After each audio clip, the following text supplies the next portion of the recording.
Good evening, बैठ जाओ। जयंत,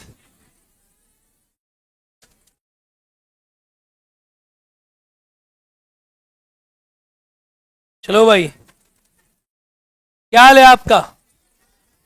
हैं? क्या हाल है आपका?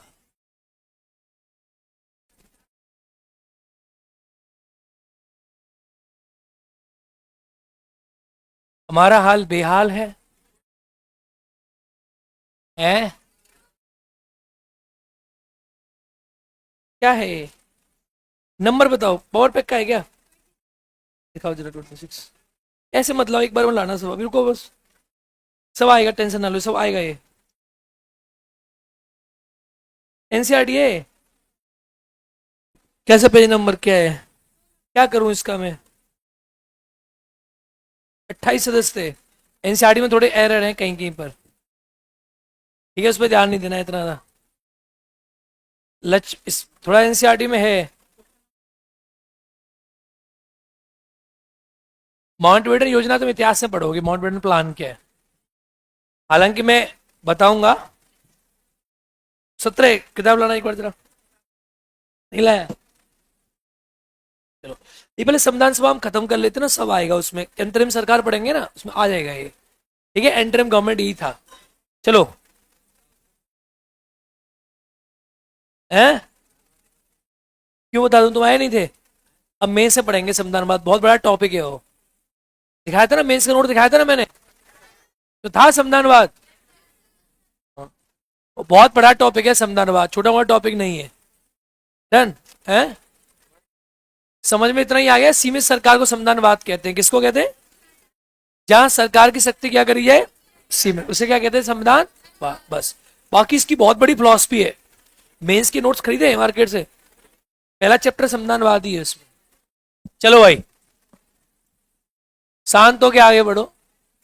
सर फर्स्ट चैप्टर पढ़ती हूँ 11th क्लास का एनसीईआरटी, आप जो पढ़ाए सब वही था उसमें। हाँ, बस वही रहेगा। चलो। हाँ, हालत इसलिए खराब है, जब मेंस पढ़ाना पड़ता है तो हालत खराब हो जाती है। चलो आगे लिखें। बोरी रोड का मेंस का बैच खत्म नहीं हुआ है, तो थोड़ा सा मेंस की क्लास लेके आता हूँ 2-2.5 घंटा, तो हालत टाइट हो जाती है। आओ। प्री पढ़ाना मेंस पढ़ाने से 500 गुना आसान है। ज्यादा बोल दिया मैंने, 1000 बोलना चाहिए था। और पढ़ना भी कितना गुना? अभी तो सब रेल रहे हो, पढ़ नहीं रहे हो। क्या करूं बेटा? देख सुन, कहाँ लिखा है पूरा क्वेश्चन? कहाँ है, दिखा जरा एक बार, जरा बोल जरा।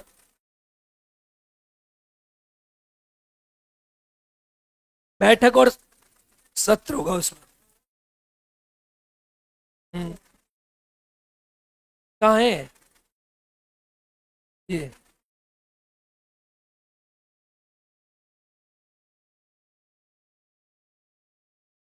एक्चुअली क्या है, इसके आगे ये पढ़ेगा, उसमें लिखा होगा प्रथम सत्र लिखा होगा। यहाँ से है क्या पूरा? ये कहाँ से है? परिणाम स्वरूप पहला सत्र में 211 मेंबर थे और बैठक में 207 मेंबर थे। चलो कोई नहीं। देखो, संविधान सभा का प्रथम जो सत्र हुआ था ना, सेशन, उसमें 211 सदस्य थे। और संविधान सभा की पहली जो बैठक हुई थी, बैठक,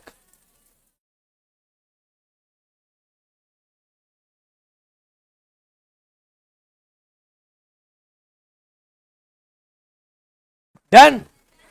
ये वाली बात लक्ष्मीकांत में सही दे रखी है। 207 उसमें सही दिया हुआ है, और 211 जहां जहां दे रखा है वो ये है सत्र। डन। तो कंफ्यूज नहीं होना, वो थोड़ा सा क्या है, लिखते हैं उस बात को। तो प्रथम सत्र और प्रथम बैठक हुआ एक ही दिन था, लेकिन सत्र जो है वो ओवरऑल था, और बैठक जो है एक ही दिन हुई थी। एक सत्र में कई बैठकें हुई थी। यानी जो पहला सत्र था संविधान सभा का, टोटल संविधान सभा में कितने सत्र हुए थे? 12 सत्र हुए थे। 11 वैसे हुए थे, 24 12 हुए थे। और 12 सत्रों में अगर वैसे देखूं, अगर मैं टोटल चलो 11 भी मानूं, तो 167 बैठकें हुई थी। समझ आ रहा है? डन। ये सब मैं बताऊंगा जब संविधान खत्म, दोनों पहले भी। आगे बढ़ते हैं। चलो वापस आओ जरा, आगे आओ आगे आओ, वापस आओ, पॉइंट पे आओ। पॉइंट क्या है?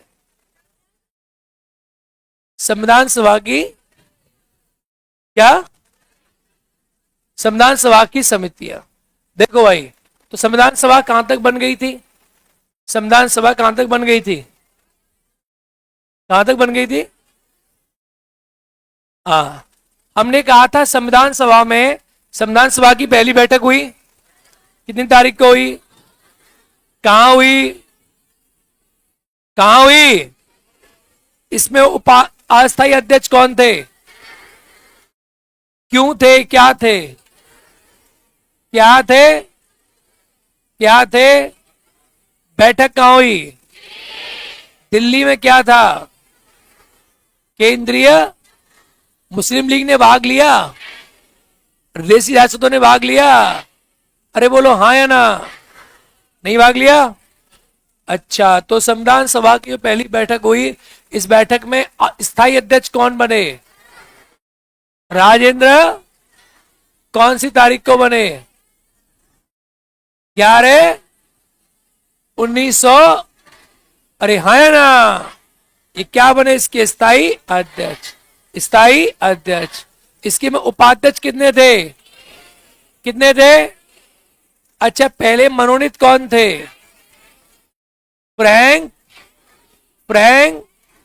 निर्वाचित कितने थे? पहले का नाम, दूसरे का नाम? बीटी कृष्णा। बीटी कृष्णा। संविधान सभा में उद्देश्य प्रस्ताव आया कितनी तारीख को? किसने किसने पेश किया? इसमें कितने बिंदु थे? कितने बिंदु थे? इसे संविधान सभा ने स्वीकार किया कौन सी तारीख को? कौन सा महीना? कौन सी सन? 1940। इसके आधार पर भारत का क्या बनेगा? क्या बनेगा? संविधान कौन बनाएंगी? कौन बनाएंगी? तो संविधान सभा को किसमें तोड़ा गया? समितियों में। तो टॉप पे डालो संविधान सभा की समितियां। क्या है संविधान सभा की समितियां? देखो, अब संविधान सभा की जो समितियां बनी, इनमें समितियां कई प्रकार की हैं। जैसे मैं समितियां आपको बताता हूं, महत्वपूर्ण समितियां, बहुत सारी समितियां थी, लेकिन महत्वपूर्ण समितियों की बात करते हैं। जैसे एक थी संघ संविधान समिति। कौन सी थी बेटा? संघ संविधान समिति। इसे बोलते यूनियन सब्जेक्ट संघ संविधान समिति।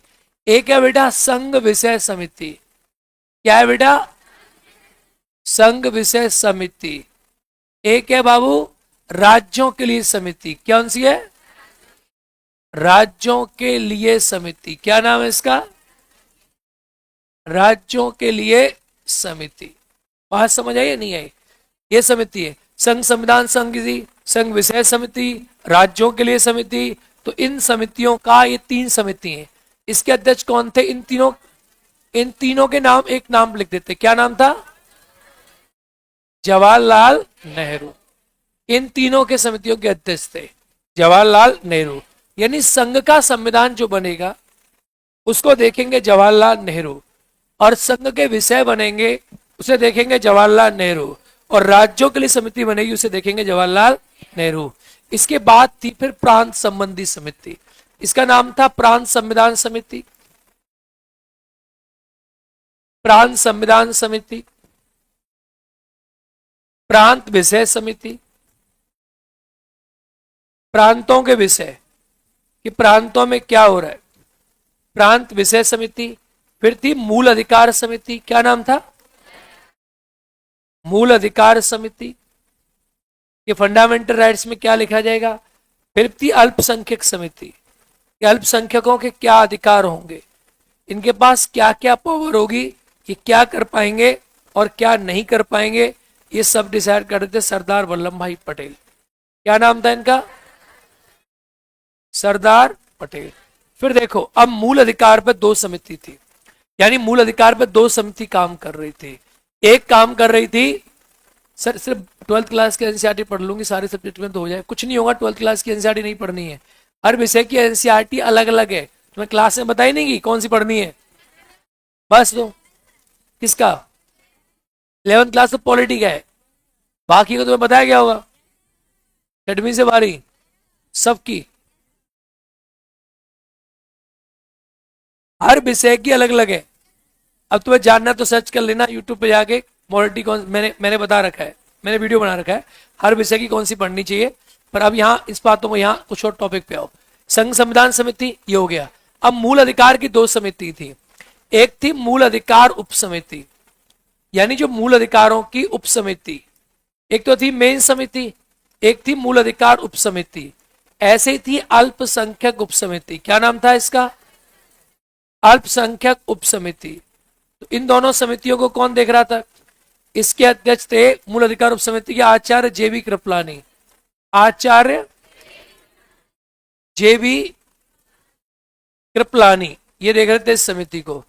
और इसके अध्यक्ष थे एच.सी. मुखर्जी। कौन थे? हरेंद्र कोमर मुखर्जी, एच.सी. मुखर्जी। फिर एक समिति थी, और समिति के नाम बता रहा हूं आपको। एक समिति थी नियम समिति। क्या नियम समिति थी? नियम समिति, नियम समिति यानी रूल कमेटी। एक समिति थी संचालन समिति, क्या नाम था? संचालन समिति। एक समिति थी ध्वज समिति, क्या नाम था? ध्वज समिति। इन तीनों समितियों के अध्यक्ष थे डॉक्टर राजेंद्र प्रसाद। कौन थे? डॉक्टर राजेंद्र प्रसाद।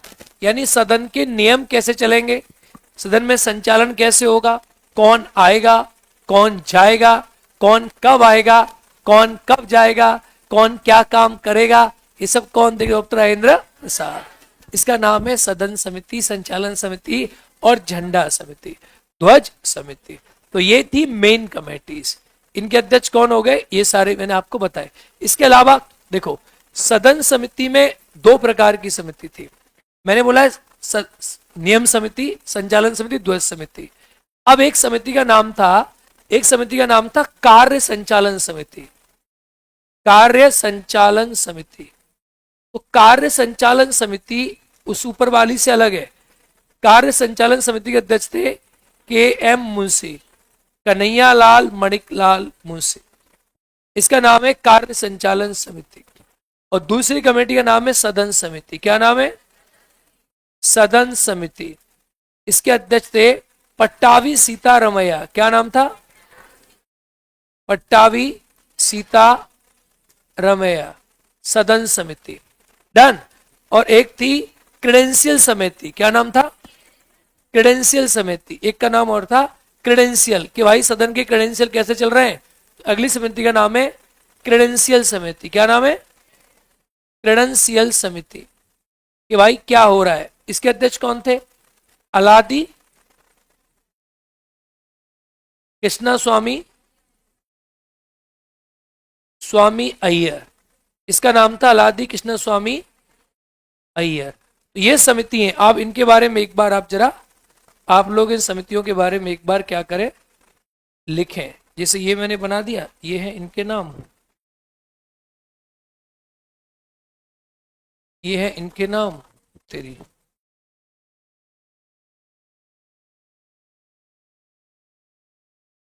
यही से लिखते जाओ। ये तो आपको रटने वाला टॉपिक है, इसमें कुछ ऐसा है नहीं समझने वाला। ये जो समितियां थी जो अपना काम कर रही थी बस। और ऐसा भी नहीं है आपको याद ना रहे तो मर जाओगे, टेंशन नहीं लेनी है, कोई कॉन्सेप्ट नहीं है।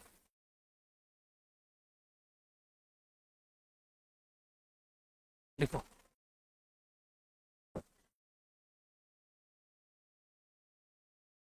श्री कृष्ण गोविंद हरे मुरारी।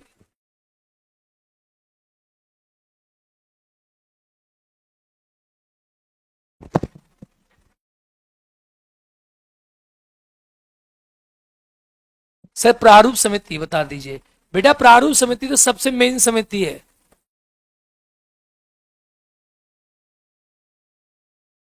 तीन तीन छह तीन, 9 10 11 12 13 14, 14 मैंने बता दी। बाकी 22 के मैं आपको चाहूं तो नाम दे सकता हूं, पर ये जरूरत नहीं है। बहुत सारी समितियां थी ना बेटा, फिर है ना। क्या? प्रांत विषय समिति।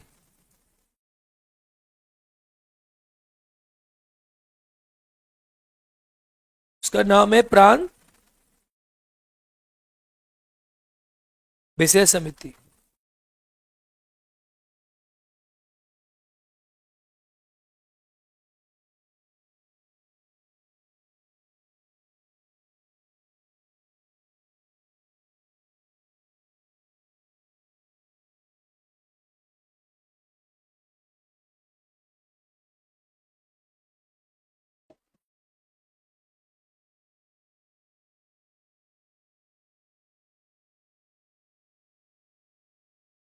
संविधान सभा के लिख दो, चलो इसको भी लिख ले बता रहा हूं।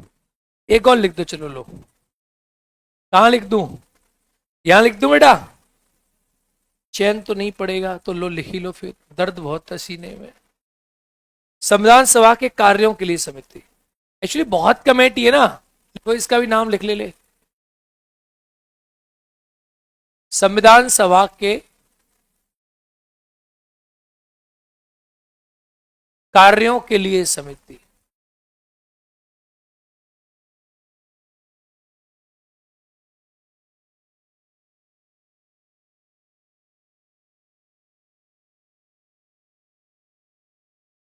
BN राव।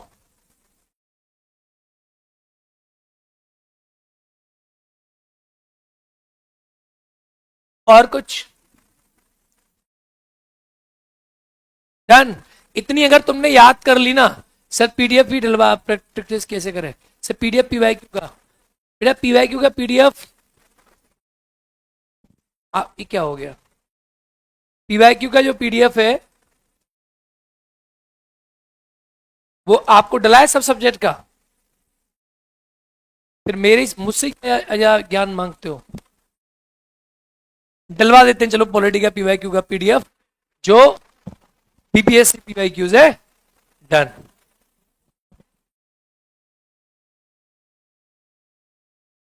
हरे कृष्ण हरे कृष्ण। भाई लिखो तेजी से।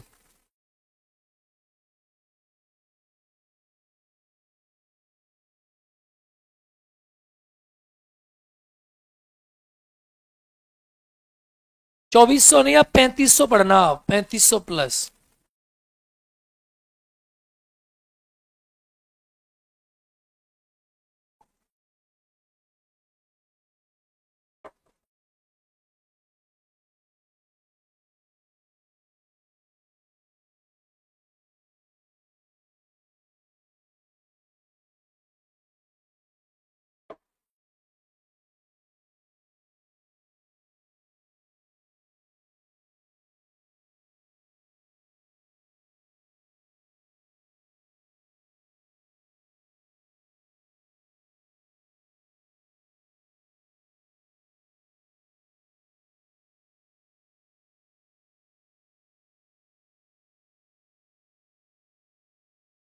क्रेडेंशियल समिति में लिखा है अल्लादी कृष्णा स्वामी अय्यर। अल्लादी कृष्णा स्वामी अय्यर।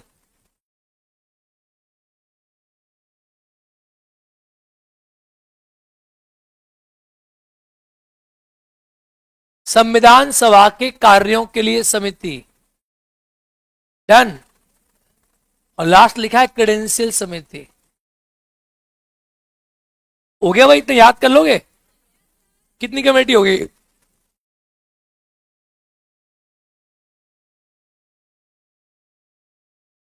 बहुत है ना। चलो अब डालो, अब नाम अब लिखते हैं प्रारूप समिति। लिखो आगे। लिखा? अब नेक्स्ट है प्रारूप समिति। कौन सी समिति? प्रारूप समिति। प्रारूप समिति। प्रारूप समिति आओ, अब टॉपिक पे आओ। प्रारूप समिति क्या है सुनो। देखो प्रारूप समिति जो है ना, अब आओ टॉपिक पे। प्रारूप समिति देखो बेटा, प्रारूप समिति जो है, प्रारूप समिति का गठन कब हुआ था? 29 अगस्त 1947 को बनी थी प्रारूप कमेटी। अब इस प्रारूप समिति में कौन कौन था? तो इस प्रारूप समिति में थे इसमें 7 सदस्य थे। कितने मेंबर थे? एक है, 7 सदस्य थे। हाँ ठीक है, चलो आ जाओ। अब इसके अंदर 7 सदस्य थे, तो इसके अध्यक्ष थे डॉक्टर बाबा साहब अम्बेडकर। कौन थे? डॉक्टर बाबा साहब अम्बेडकर इसके अध्यक्ष हुआ करते थे। क्लियर है? डॉक्टर बाबा साहब अम्बेडकर इसके अध्यक्ष हुआ करते थे। इसके अलावा आप देखोगे तो इसमें कौन कौन थे? भीम बोले, गोपाल, क्या नाम है? गोपाल स्वामी आयंगर, कृष्णा स्वामी अय्यर, कृष्णा स्वामी, भीम बोले, गोपाल कृष्ण कन्हैया, के एम, के एम, इनका नाम है कन्हैया लाल, मणिक लाल, कन्हैया लाल, मणिक लाल मुंशी, मणिक लाल मुंशी। भीम बोले, गोपाल कृष्ण कन्हैया को बुलाओ मोहम्मद सादुल्ला। अगले कौन है? मोहम्मद सादुल्ला। फिर है बीएल मित्र। कौन है? बीएल मित्र। और फिर कौन है? डीपी खेता, डीपी खेता। अब सुनो, जो बीएल मित्र है ना, इन्होंने दिया था त्याग पत्र स्वास्थ्य कारणों की वजह से। तो इनकी जगह पर कौन आ गए थे? एन माधव राव। कौन आ गए थे? एन माधव राव। और डीपी खेतान की हो गई थी मृत्यु, तो इनकी जगह पर आ गए थे टीटी कृष्णा मचारी, टीटी कृष्णा मचारी। तो देखो, अब आपको समझना है बड़े ध्यान से। अब आपको कौन से समझना है बड़े ध्यान से। देखो, इसके अंदर आप देखोगे तो आपको जो सदस्य दिखाई दे रहे हैं 7 मेंबर है, लेकिन नाम क्या है? तो डॉक्टर बाबा साहब अम्बेडकर। डॉक्टर बाबा साहब अम्बेडकर बोले गोपाल, कृष्ण भगवान का नाम है ना। कृष्णा किसका नाम है? कन्हैया, माधव, कृष्णामचारी।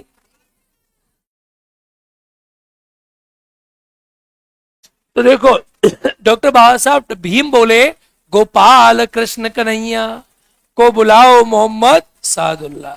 एन माधव और कृष्णा मचारी। तो ये एकमात्र मुस्लिम थे, एकमात्र मुस्लिम सदस्य थे जिनका नाम था मोहम्मद सादुल्ला। बनाओ, बनाओ। प्रारूप समिति का गठन, हाँ, प्रारूप समिति का गठन 29 अगस्त 1947 को हुआ था। प्रारूप समिति का गठन 29 अगस्त 1947 को हुआ था, हुआ था, जिसमें सबके नाम लिख दो, जिसमें डॉक्टर बाबा साहब अम्बेडकर अध्यक्ष, लिखो सबके नाम।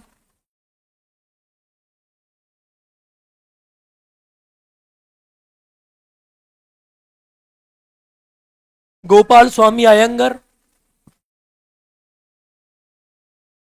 कृष्ण स्वामी अय्यर,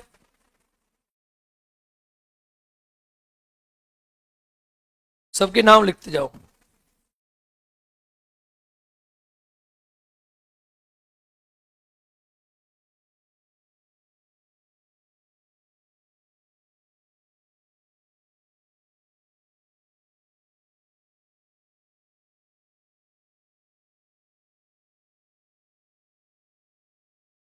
हरे कृष्णा।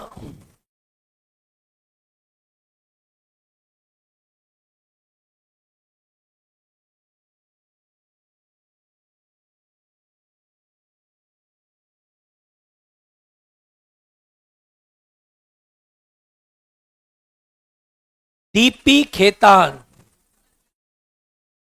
बीएल मित्र, अच्छा रुक जाओ, बी बीएल मित्र, बीएल मित्र उनका नाम है। सुनो ध्यान से, पहले बीएल मित्र बने थे, पर इन्होंने त्याग पत्र दे दिया था। तुम सुनते नहीं हो क्या उस समय? पहले कौन बने? बीएल मित्र, इन्होंने दे दिया रिजाइन। फिर और बने थे डीपी खेतान। तो कौन थे? डीपी खेतान। तो ये देखो 1 2 3 4 5 6, 1 2 3 4 5 6 7। अब इनकी इन्होंने दिया था त्यागपत्र, इनकी स्वास्थ्य खराब था। और डीपी खेतान साहब खेतान ग्रुप ऑफ इंडस्ट्रीज है ना जिसके फैन आते हैं, उसके मालिक थे डीपी खेतान। इनकी हो गई थी मृत्यु, तो इनके जगह पर बने कृष्णामाचारी और इनकी जगह पर बने एन माधव राव। तो अब ये कितने हो गए? 7। खड़ा हो जा, खड़ा हो कर दे। 3 बार बोल दिया बीएल मित्र, बीएल मित्र। क्या है बीएल? बीएल क्या है? बीएल नाम है, ये कोई कॉन्सेप्ट है इसके अंदर? तुम नाम ही लिख पा रहे हो? बिना देखे लिखो, तो याद होना चाहिए। बिना देखे लिखो, लिखो। तुम्हें नाम नहीं याद हो रहा तो क्या लिखो? अपने आप लिखो, बिना देख लिख। मैं एक बार बोल रहा हूं, एक बार सुन। तुम क्या दोगे? एक बार बोल रहा हूं, सुनो, बिना देखे लिखो। सुनो। और शकल किसी की देखी ना किसी ने भी? तुम गधे, यहाँ पे बोर्ड पे उतारने की तुम आदत पड़ गई है। ऐसे लिख दो, 5वीं क्लास के बच्चे हो, चपरासी बनने आए हो क्या? नाम बोल रहा हूं, लिखो। डॉक्टर बी आर, एक बार बोलूंगा, दोबारा रिपीट भी नहीं करूंगा। Doctor B R Ambedkar, Krishna Swami Aladi, Krishna Swami Ayyar, ठीक है, गोपाल स्वामी आयंगर, मोहम्मद सादुल्ला, डन। बीएल मित्र लिखे, एन माधव राव। बीएल मित्र की जगह पे कौन आ गए? एन माधव राव। और उसके नीचे डीपी खेतान, और उसके ऊपर कौन आ गए? टीटी कृष्णा। एक बार में सुना करो, एक बार में। आदत सुधार लो अपनी। 1 साल से पढ़ रहे हो तुम, पढ़ तो ऐसा रहे हो ना तुम एक्चुअली, तुम्हें मेंस में ध्यान नहीं था, तब तुम पढ़ रहे, प्री की सब्जेक्ट पढ़ रहे थे। प्यारे स्पेशल नहीं है गधे के, मेंस में नहीं आए, प्री मेंस में नहीं आएगा। बुद्धि को टाइट करके पढ़ो।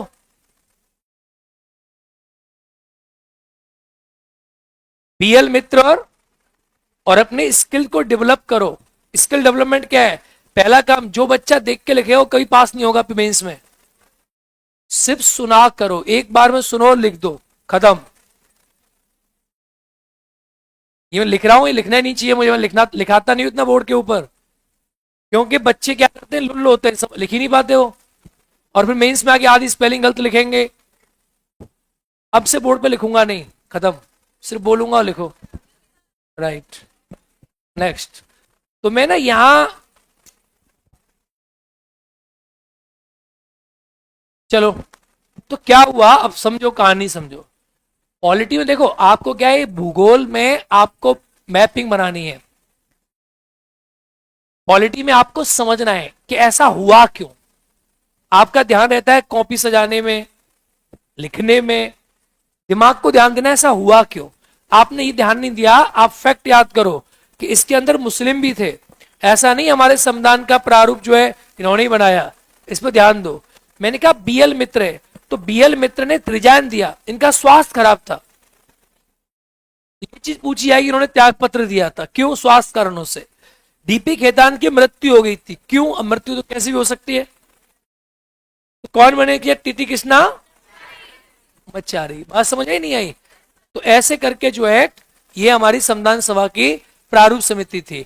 अब प्रारूप समिति के सब लोगों के बारे में बात करते हैं। सबसे पहले बात करते हैं doctor Baba Saheb Ambedkar. Doctor B R Ambedkar.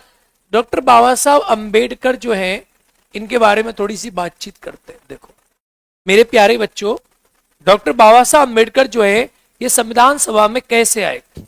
Doctor Baba Saheb Ambedkar जो है, इनका संविधान सभा में चुनाव पहले हुआ था बंगाल से। कहां से हुआ था? बंगाल में जगह पड़ती है कासिम मल्ला, वहां से इनका चुनाव हुआ था बंगाल से। और बंगाल में ये संविधान सभा में शेड्यूल कास्ट फेडरेशन पार्टी से चुनाव लड़े थे। डॉक्टर बाबा साहब अम्बेडकर कांग्रेस से नहीं थे। इनका चुनाव कहां से हुआ था? बंगाल से। कहां से हुआ था? और बंगाल में शेड्यूल कास्ट फेडरेशन पार्टी से इन्होंने क्या लड़ा? चुनाव लड़ा बंगाल से। लेकिन जब 3 जून 1947 को संविधान सभा का विभाजन हुआ, तो बंगाल वाली जो सीटें चली गई थी पूरी पाकिस्तान में, कहां चली गई थी? पूरी पाकिस्तान में चली गई थी। जब इनकी सीट पूरी पाकिस्तान में चली गई तो ये इनका सीट खाली हो गया, इन्होंने रिजाइन दे दिया।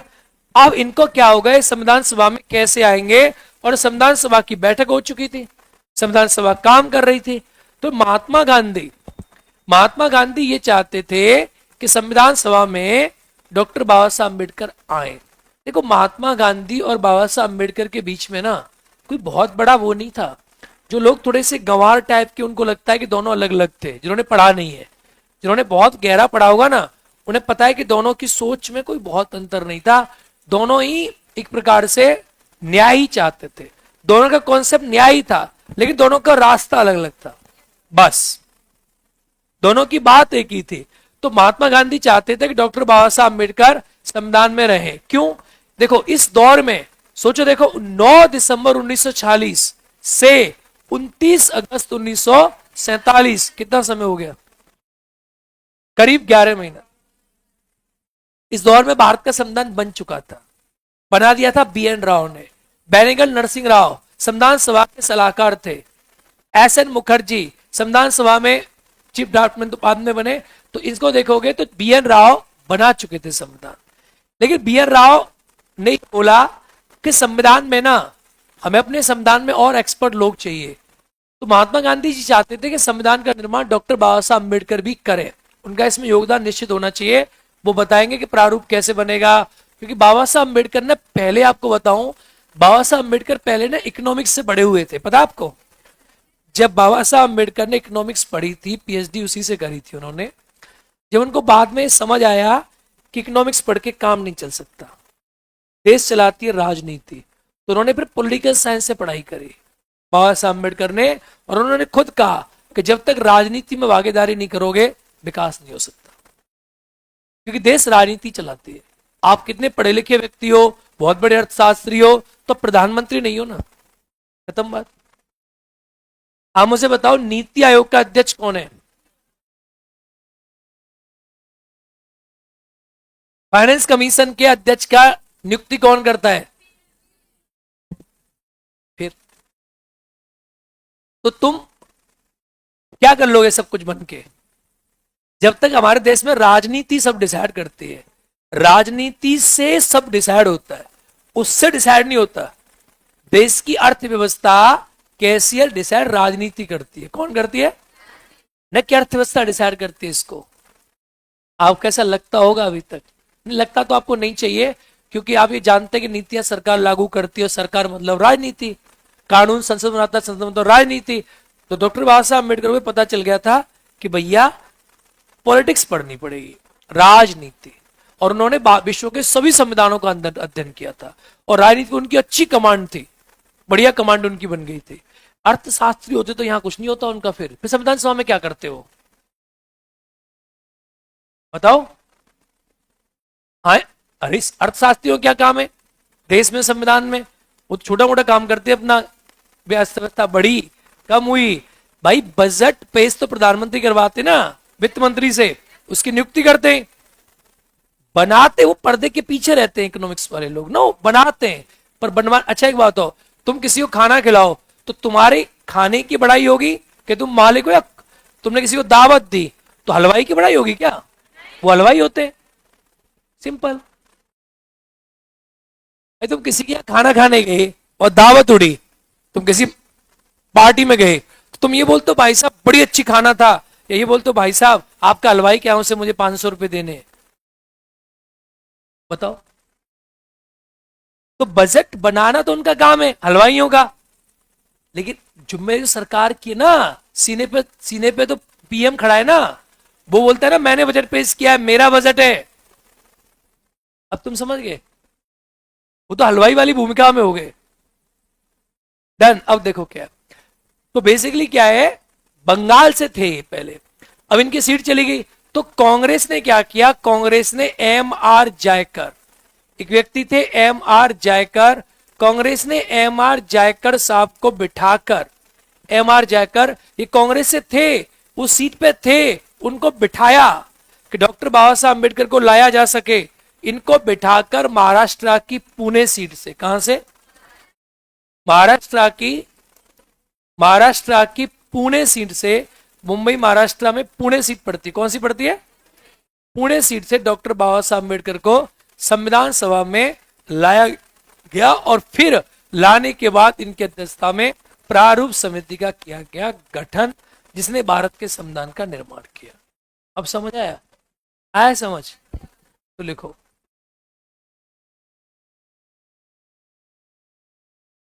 डॉक्टर बाबा साहब अम्बेडकर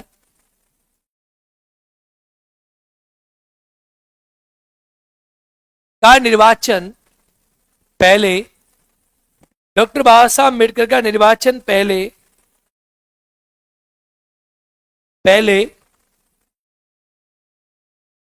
बंगाल से हुआ था, बंगाल से हुआ था, लेकिन वो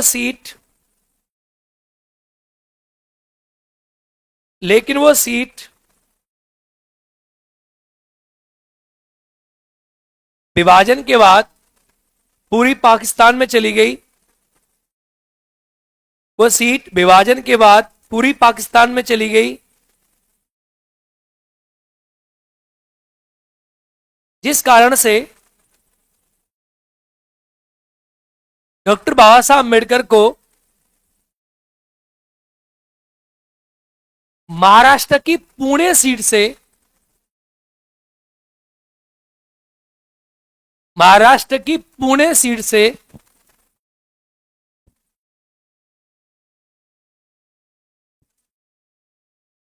एम.आर. जयकर को बिठाकर, एम.आर. जयकर को बिठाकर संविधान सभा में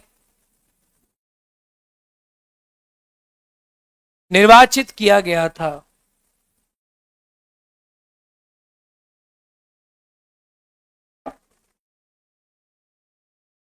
किया गया, समझ में आ रहा है नहीं आ रहा है, बोलो पक्का, अरे हाँ या ना, पक्का ना। चलो अब प्रारूप समिति क्या बनाएगी, देश का क्या बनाएगी, संविधान बनाएगी, क्या बनाएगी, तो प्रारूप समिति ने संविधान कैसे बनाया, अब सुनो। तो प्रारूप समिति अब संविधान बनाएगी, प्रारूप समिति का काम क्या था, हमारे संविधान का निर्माण करना। जैसे हम लोग क्या करेंगे, अब हम किताब बना रहे हैं, तो ये सारी समितियां काम कर रही थी। कौन था ये, है? उठा लो इसको, कौन है बाहर, कौन, किसने गेट तेजी से मारा है, सुमन गेट किसने मारा तेजी से, गेट पे कौन है, बहुत तेजी से गेट मारा है, कौन है, इसको उठा लो, उठा के टांग के लाओ, यहां लिखो आगे। तो देखो क्या हुआ, ये जो समितियां थी ना, ये सारी समितियां, ये सारी की सारी समितियां जो थी, ये संविधान का निर्माण कर रही थी, ये वाली सारी समितियां, ये सब समितियां संविधान का क्या कर रही थी, निर्माण कर रही थी। बेसिकली संघ संविधान समिति, ये सब संविधान को बना रही थी, सारी की सारी कमेटियां। जैसे मैंने क्या किया, अब इस क्लास को समितियों में बांट दिया कि भाई ये लोग क्या करेंगे, संघ का संविधान बनाएंगे, कि संघ लेवल पे क्या होगा, वो लोग राज्य में बताएंगे राज्य में क्या होगा, वो बताएंगे मौलिक अधिकार का क्या होगा, वो बताएंगे कि संघ का मतलब क्या, राष्ट्रपति, उपराष्ट्रपति, संसद, प्रांत मतलब क्या, विधानमंडल, राज्यपाल, मुख्यमंत्री, मूल अधिकार का क्या होगा, अल्पसंख्यकों के अधिकारों का क्या होगा, ध्वज का झंडा कैसा बनेगा, we divided into different sections. अरे यहां है ना, अब जो बन के आएगा, उस बने हुए आने वाले को ये जो लोग बैठे, इनका नाम है प्रारूप समिति। ये क्या करेंगे, वो कहां लगेगा, फॉर एग्जाम्पल समझना, संविधान का पहला भाग क्या होगा, संविधान का दूसरा भाग क्या होगा, भाई ड्राफ्टिंग, चीफ ड्राफ्टिंग का मतलब क्या है, कि ड्राफ्टिंग कैसे करनी है। संविधान का पहला भाग है अनुच्छेद 1 से 4, संघ और उसके नाम, दूसरा है नागरिकता, तीसरा है मौलिक अधिकार, चौथा है मूल अधिकार, डीपीएसपी, ठीक है, तो 4A ड्यूटीज, 5 है संघ सरकार, ऐसे करके ना, जो कौन सा भाग कहां लगेगा और किस भाग में कितने आर्टिकल्स होंगे और उसके अंदर क्या होना है और क्या नहीं होना है, इन सारे कामों कर रही थी प्रारूप समिति, ड्राफ्टिंग कमेटी। यानी इन सबके काम को, सारा काम हो क्या आ रहा था, उस सारे काम को सिस्टमैटिक करना, ड्राफ्टिंग करना, क्रम से लगाना, करेक्शन करना, क्या सही है क्या गलत है, चर्चा करना, सब कुछ करा लेना। एक एक मुद्दे पे खड़े होकर बातचीत हुई। इतना आसान नहीं है संविधान। अभी देखो, जब अलिखित संविधान तुमने पढ़ा था, जब मेस में पढ़ोगे ना संसदीय संप्रभुता, तो वही वाला कॉन्सेप्ट वापस आएगा। यहां ना मैं छोटी छोटी बातें बता रहा हूं। अलिखित संविधान ब्रिटेन का था। अब जब मैं टॉपिक पढ़ाऊंगा ना संसदीय संप्रभुता, तब आपकी समझ में आएगा कि अलिखित संविधान क्यों होता है। उसे बोलते हैं पार्लियामेंट्री सोवरेनिटी। तुमने आज तक सुना ही नहीं होगा। वो संसदीय संप्रभुता वहां जहां भी होगी वहां संविधान अलिखित होगा। सारी पावर संसद को दे देते, सारी पावर संसद डिसाइड करेगा। हमारे कंट्री में क्या है, हमने संविधान लिख दिया है, उसके अनुसार चल रहा है। ब्रिटेन में क्या है, वहां संसद ही संविधान को डेली लिखता है। आज क्या कानून है, कल क्या कानून है, परसों क्या कानून है, ये सारी चीजें संसद डिसाइड करता है। वहां कोई न्यायपालिका कंट्रोल नहीं करती संसद को। और अमेरिका में सब कुछ न्यायपालिका डिसाइड करती है, तो वहां जुडिशियल सुवरेनिटी है। ये सब बातें आपकी समझ में आएंगी जब मेंस पढ़ोगे। अभी बस आप राउंड 1 पढ़ रहे हो। क्या पढ़ रहे हो, क्या, और फिर क्या पढ़ोगे, राउंड गधो। राउंड 1 में से बात अगर तुम गायब हुए ना, और फिर पता है कल तो परसों तो 2-3 दिन पहले मेरे साथ तो बड़ा अत्याचार हो गया। अत्याचार ये हो गया कि मुझे एक सगाई में बुलाया किसी ने, पटना में। दिल्ली के एक व्यक्ति थे हमारे जानने वाले, उन्होंने मुझे सगाई में बुलाया। सर आप सगाई में आइए। मैं कि ठीक है भाई। अब मैं गया, 5 मिनट के लिए गया, बस सिर्फ 5 ही मिनट के लिए।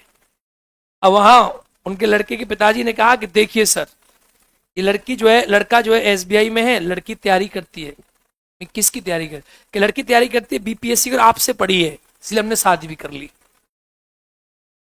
अब मैं सोच रहा था ये बहुत बढ़िया बात है बेटा। मैं गया तो मैंने उससे पूछा कौन सी बैच में पढ़ी, उसने 70वीं में। अब मैंने उससे कहा कि प्री के मेस, सर मैं प्री पढ़ी हूँ, मेस के लिए तो सर मैं वहां यहाँ, तो सर मैं मेस पढ़ नहीं पाई थी, मेस मेरा हुआ नहीं है। अब मैं कहने वाला था उस लड़के वालों से कि तुम फंस गए, क्यों, किसने तैयारी करी नहीं है।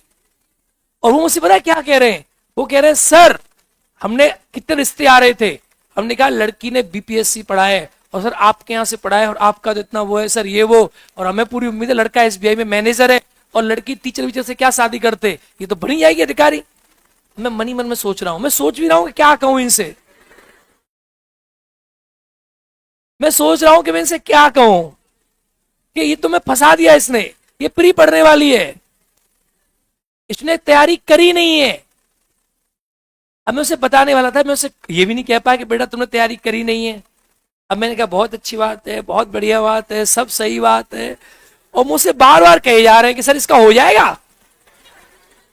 अब वो लड़की बताओ स्टेज पे बैठी है, लड़का उसके बगल में बैठा है और मैं उसे गुलदस्ता दे रहा हूं और वो कह रहे हैं कि इसका हो जाएगा, और मुझे पता है इसका कभी नहीं होना क्योंकि इसने प्री पढ़ा है, ये तो पढ़ाई नहीं है। अब मैं मन ही मन में सोच रहा हूं कि यार इसका होना तो नहीं है, पर मैंने कहा हाँ सर, और वो मुझसे कह रहे हैं कि सर आपकी गारंटी है। अब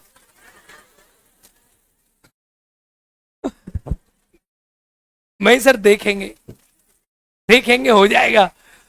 एक्चुअली क्या है ना, जैसे कल तुम्हारी क्लास में आया था, मैं तुमसे पीछे वाली क्लास में आया था, तुम्हारी पीछे वाली क्लास में ना एक लड़की 69 में पढ़ती थी, उसका बिहार एसआई में उसे लाया था मैं कल क्लास में, उसकी फर्स्ट रैंक आई है बिहार एसआई मद निषेध में, महिलाओं में 69 में पढ़ती थी, उसने पूरा पढ़ा, उसका मेंस है। जो हमसे एक बार मेंस पढ़ता है ना वो पक्का मेंस इंटरव्यू देता है, और पॉलिटी में मेंस का बहुत बड़ा रोल है। ये फर्स्ट राउंड है, इसमें एक्चुअली क्या है ना, मैं समझा नहीं पाता, ये क्या है ना बेसिक बात है। अभी बच्चे को मैं संसदीय संप्रभुता नहीं पढ़ा सकता, न मैं उसे पढ़ा सकता कि सोवरेनिटी क्या है, पार्लियामेंट फंक्शनिंग कैसे काम करती है, संसदीय संप्रभुता हमारे कंट्री में कैसे कंट्रोल हुई है, जुडिशियल संप्रभुता कैसे आगे बढ़ी है, न्यायिक सक्रियतावाद कैसे आया है, संसद की गिरावट कैसे हुई है, लॉ हमारे देश में कोडिफाइड क्यों है, क्या कारण है, कैसे हम कंट्रोल करते हैं, सब कुछ नहीं पढ़ा सकता मैं अभी, क्योंकि अभी ना आप एकदम कुछ नहीं जानते। जिस बच्चे को ये नहीं पता यार संविधान प्रारूप समिति में सदस्य कौन थे वो क्या पढ़ेगा रे पॉलिटी, बेसिक हो तुम अभी। जिसको ये नहीं पता संविधान सभा की दूसरी बैठक 10 तारीख को हुई, वो क्या जानता है? कुछ जानता ही नहीं है बेचारा। उसको सब पढ़ाना पड़ेगा ना, पहले पहले एक बार ना संविधान मुझे तुम्हें समझाना पड़ेगा ओवरऑल, फिर पकड़ के फिर धुआं उड़ाना पड़ेगा। डन। अभी तो मतलब बेसिक बातें समझ जाओ, बना कैसे, बन गया, आर्टिकल्स क्या है। कुछ लोग उसी को जन्नत मान लेते हैं, उसी को मंजिल मान लेते हैं। ये महामूर्ख होते हैं, इनको दौड़ाए और डंडा ले ले एक, और पीछे पड़े इनके, और देते जाए सूट तम सूट। और कहे बीपीएससी का नाम मत लेना, गधे पढ़ दे, नाम मत लेना बीपीएससी का, नाम लो सिर्फ दरोगा का। उतना ही पढ़े तुम प्री में।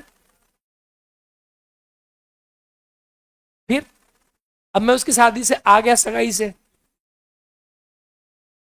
अब मैं कह रहा हूं कि अगर तुम सुन रही हो देवी,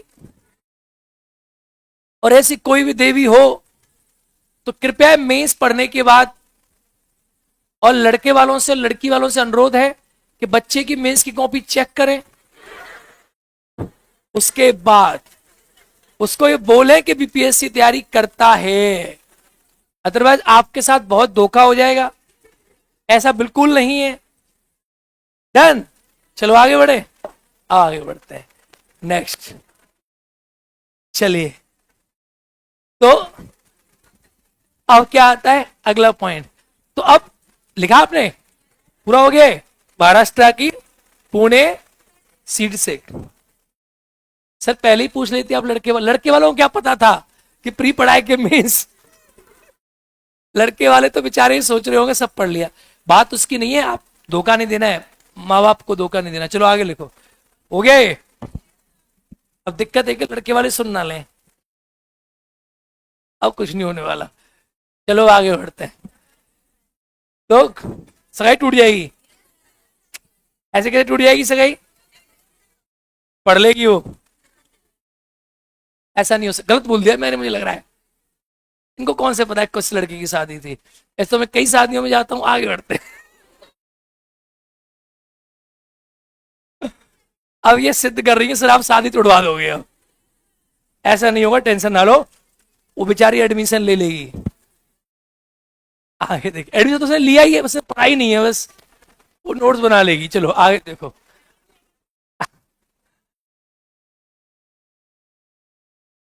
आगे देखो भैया। चलो अब आगे देखें। अब जब प्रारूप समिति बने तो इसका काम था, प्रारूप समिति का काम था काम करना। क्या करना? काम करना। सारे के सारे काम को क्या इकट्ठा कर देना। तो प्रारूप समिति ने सारा जो काम बना, जो संविधान बना, उस संविधान को पहली बार पेश किया। भाई पहली बार पढ़ा कि भाई इस संविधान का हम ये भाग बना रहे। तो सबसे पहली बार संविधान जो है वो 4 नवंबर, कितना नवंबर? 4 नवंबर 1948 को पहली बार पढ़ा गया। 4 नवंबर 1948 को भाई बना के आया। अब बन गया ड्राफ्ट, तो आप अब पढ़ रहे हो कि सर ये बना है इस किताब में। भाई संविधान एक किताब है, तो आप बता रहे हो, देखो जब आपने बनाया कि भाई मौलिक अधिकार में ये ऐड करो। अब इस समिति के अध्यक्ष हैं डॉक्टर बाबा साहब अम्बेडकर, तो बाबा साहब अम्बेडकर बता रहे हैं कि नहीं ये सही है, ये गलत है। आप बोल रहे हो ये सही है, ये गलत है, सब सुन रहे हैं, ये सही है, ये गलत है। अब जो आप बोल रहे हो कि भाई ये सही है, तो हाथ उठाए जा रहे हैं। कितने लोग मानते हैं ऐसा करना चाहिए? वो लोग कहते हैं सर ये कर देना चाहिए।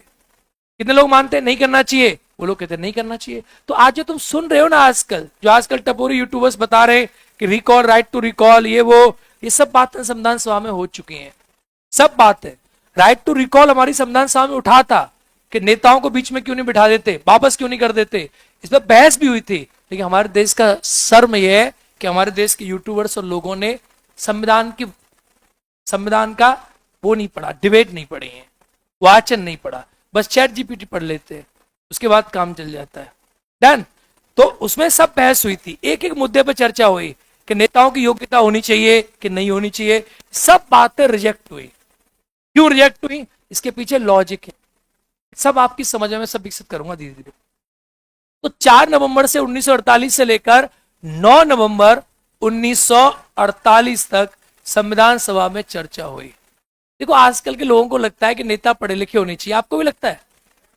कितने लोगों को लगता है आप में से पढ़े लिखे होने चाहिए नेता? हाथ उठाओ, कितने लोगों को लगता है? और कितने लोगों को लगता है कि पढ़े लिखे नहीं होने चाहिए?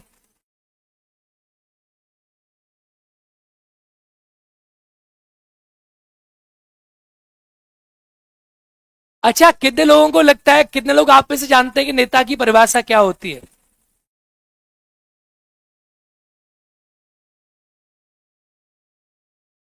आज से, अब जब तुम पॉलिटिक्स खत्म करोगे ना, अब जब मेंस तक, तो तुम जितने भी यूट्यूबर्स हैं, न्यूज चैनल, इनको देखना है तो बंद कर दोगे या इनको खींच के मारना शुरू कर दोगे। दो ही काम, क्योंकि आपको नॉलेज हो जाएगी ना, आप जान लोगे, आप बोलोगे तो अलग तरीके से बोलोगे। एक्चुअली लोग ये नहीं जानते कि नेता की परिभाषा क्या है, और ये जानते कि नेता पढ़ा लिखा होना चाहिए। अरे नेता समाज का प्रतिबिंब होता है। संविधान सभा में क्या डॉक्टर बाबा साहब अम्बेडकर से ज्यादा पढ़े लिखे हैं आज के यूट्यूबर्स? क्या आजकल के जो लोग हैं, डॉक्टर बाबा साहब अम्बेडकर उस समय 2 विषय से पीएचडी थे, 2 या 3 से, पता नहीं एग्जैक्टली मुझे, लेकिन आज के लोग एक से नहीं हो पा रहे। तुम आज गांव से मुसल्लापुर नहीं आ पाए हो सही से, वो उस समय लंदन चले गए थे। कह दो हाँ। भाई, हम आज, मैं, हम, तुम सब, हम गांव से यहां नहीं आ पाए सही से, और कोई व्यक्ति उस समय इंडिया से लंदन पढ़ने, हम तो आज तक लंदन नहीं जा पाए घूमने भी। अब तुम सोचो कि अब डॉक्टर अभी अम्बेडकर ही नहीं, बीएन राव, टॉप क्लास आदमी, एसएन मुखर्जी, एक से एक चीता थे संविधान सभा में। हमारा संविधान किसी एक व्यक्ति ने नहीं बनाया, हमारे संविधान सभा में एक से एक चीता आदमी था। एक भी नहीं आज ऐसे देश में, एक भी आदमी नहीं है ऐसा। डॉक्टर राजेंद्र प्रसाद कम पढ़े लिखे थे क्या? जवाहरलाल नेहरू कम पढ़े लिखे थे? सरदार वल्लभ भाई पटेल कम पढ़े लिखे थे? सब टॉप क्लास थे, सबको नॉलेज थी। अलादी कृष्ण स्वामी अय्यर कम पढ़े लिखे थे? खूब पढ़े लिखे थे, सब पढ़े लिखे लोग थे। सुनो ध्यान से क्या प्रॉब्लम थी। अगर नेता पढ़ा लिखा होगा, देखो नेता ना समाज का प्रतिबिंब होता है, तो जैसी समाज वैसा नेता होता है। आज इस बात को तुम जान लो। अगर मैं आपसे कहूं समाज है शराबी, तो नेता भी होगा शराबी। भाई तुम एक बात बताओ, तुम, अगर मैं कह रहा हूं तुम सब यहां जितने लोग बैठे हैं इसमें ग्रुप में, सब शराबी हैं, तो शराबियों का नेता शराबी होगा तभी तो इनका विकास करेगा।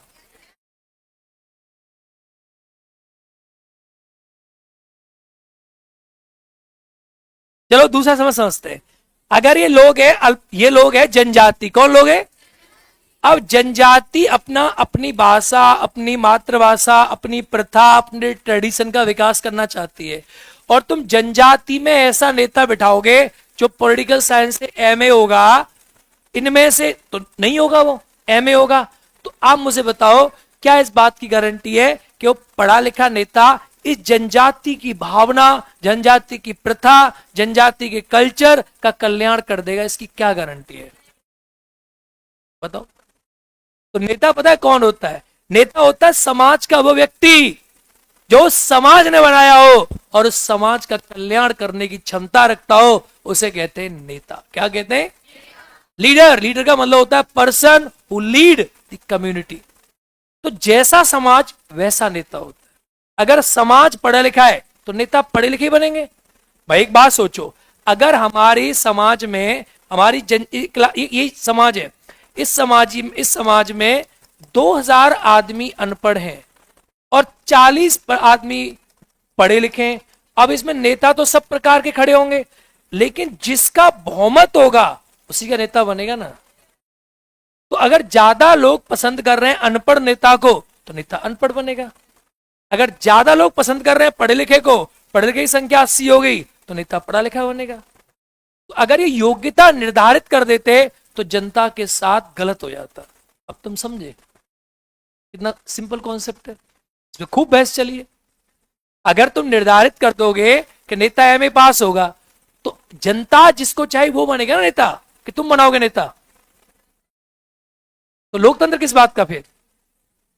अब ये जनता डिसाइड करती हो नेता बनता है। अब तुम पढ़े लिखे नेता को वोट दो, तो एक बात सोचो और सोचो, अगर पॉलिटिकल पार्टी ने, सुनो, अगर पॉलिटिकल पार्टी 5 है, ये पार्टी, ये पार्टी, ए पार्टी, बी पार्टी, सी पार्टी, डी पार्टी, ई पार्टी, एफ पार्टी। अब ऐसा तो नहीं है कि सारी पार्टी क्रिमिनल को वोट टिकट देती हो ना, ऐसा नहीं है सारी पार्टी अनपढ़ों को टिकट देती हो ना, सारी पार्टी पढ़े लिखों को टिकट देती हो ना, सारी पार्टी जाति पे वोट टिकट देती हो ना, सारी पार्टी धर्म पे टिकट देती हो ना। आपके सामने ना हमारे संविधान निर्माता इतने ब्रिलियंट आदमी थे, उन्होंने कहा जनता के सामने हमारे देश में बहुदलीय प्रणाली है, जनता के सामने हर प्रकार का विकल्प होगा, पढ़ा लिखा नेता भी चुनाव लड़ेगा, अनपढ़ भी चुनाव लड़ेगा, क्रिमिनल भी चुनाव लड़ेगा, जाति पे चुनाव भी लड़ेगा। अब जनता जिसको वोट देगी वो नेता बनेगा। अगर जनता ने एक बार किसी अनपढ़ को नेता बना दिया तो इस विधानसभा में, इस संसदीय क्षेत्र में फिर सारी पॉलिटिकल पार्टी अनपढ़ को ही खड़ा करेगी, क्योंकि वहां की जनता उसको पसंद कर रही है। काम खत्म। अगर एक बार तुम पढ़े लिखे को नेता बना दोगे इस क्षेत्र में तो सारी पॉलिटिकल पार्टी पढ़े लिखे आदमी को वोट देंगी। अब तुम्हारे दिमाग में से कभी नहीं आना चाहिए कि नेता पढ़े लिखे होने चाहिए, इसकी योग्यता संविधान में क्यों नहीं है, इसलिए नहीं है। समझ आ गया? क्लियर हुआ? That's the concept. तो पहले जैसा समाज वैसा पढ़ा लिखा समाज बराबर पढ़ा लिखा, अनपढ़ समाज बराबर अनपढ़। बस नेता समाज से बन रहा है ना। अब आईएएस पीसीएस पढ़े लिखे होता है क्योंकि वो नेता, वो तो नौकर है ना समाज के, वो प्रतिनिधि नहीं है। प्रतिनिधि का मतलब है जनता का प्रतिनिधित्व करने वाला, वो जनता की सेवा करने वाले, वो सेवक है और वो प्रतिनिधि है, दोनों में अंतर है। इसीलिए हमारे देश में ये सारी बातों पे चर्चा हुई। सब जो मैं आपको बताऊंगा ना, सब हर देखो संविधान सभा में हर चीज का आंसर है। बस क्या हमारी सोच खराब है, हमें लगता है कि वो मूर्ख थे और तुम होशियार हो। ये लगता है ना हमें कि तुम आके ज्ञान दे रहे हो, तुम होशियार हो, और जो संविधान बनाया वो कौन थे? वो मूर्ख थे, उन्हें कोई नॉलेज नहीं थी। उन्हें पता नहीं था कि भाई हम नेताओं को बीए पढ़ा कर देते, उनको लग रहा था कि हमने पीएचडी कर रखी है, तो उन्होंने, उनमें तो दिमाग नहीं था, उन्होंने एमए कर रखी थी, उन्होंने डॉक्टरेट कर रखी थी, उन्होंने इंजीनियरिंग कर रखी थी, और उनमें दिमाग नहीं था कि नेताओं की क्वालिफिकेशन बीए एंटर कर देते ना। उनमें कहां दिमाग था? तुम में है टपुरियो। संविधान सभा के 80-90% नेता टॉप क्लास पढ़े लिखे थे, स्कॉलर्स। उनमें दिमाग ही नहीं था। सोचो, कभी सोचा है? संविधान सभा के सलाहकार बीएन राव खुद आईएएस थे, एसएन मुखर्जी खुद आईएएस थे, उनमें दिमाग नहीं था।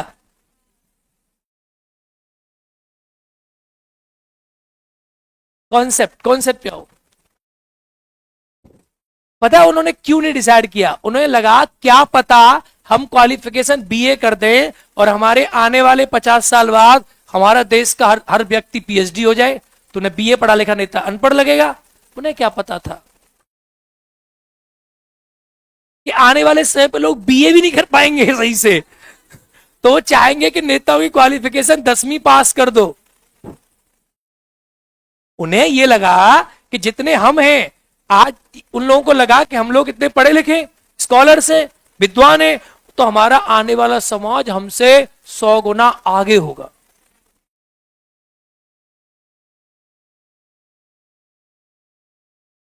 और हम कहां चले गए?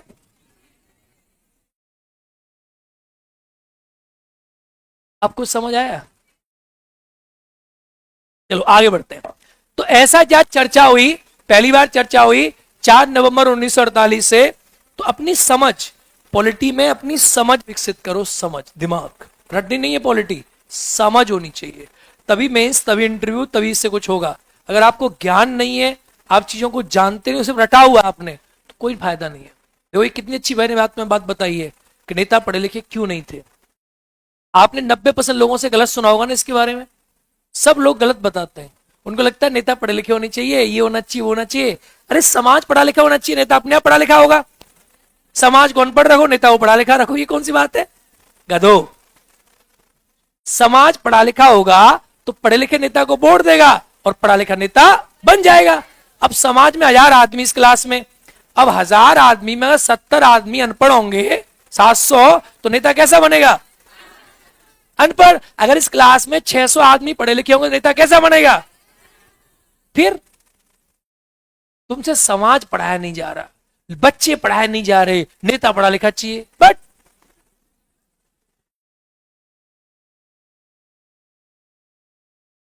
ये तो वाली बात हुई ना, समाज अलग और नेता अलग, आया ना, अलग बात होगी। चलो आओ, तो 4 नवंबर 1948 से 9 नवंबर 1948 तक पहली बार वाचन हुआ। इसे कहते हैं संविधान सभा का पहला वाचन। इसमें सब बातें डिस्कस हुई जो अभी मैंने बताई हैं आपको, सारी चीजें, सब कुछ डिस्कस हुआ। आप देखा अभी ना राइट टू रिकॉल पे बात चल रही है, अखबार में आ रहा होगा या आजकल आप रील देख रहे होंगे, राइट टू रिकॉल, ये सब पहले डिस्कस हो चुका है सब कुछ। हमारे कंट्री में राइट टू रिकॉल क्यों नहीं है पता आपको? अच्छा, कितने लोगों को लगता है होना चाहिए?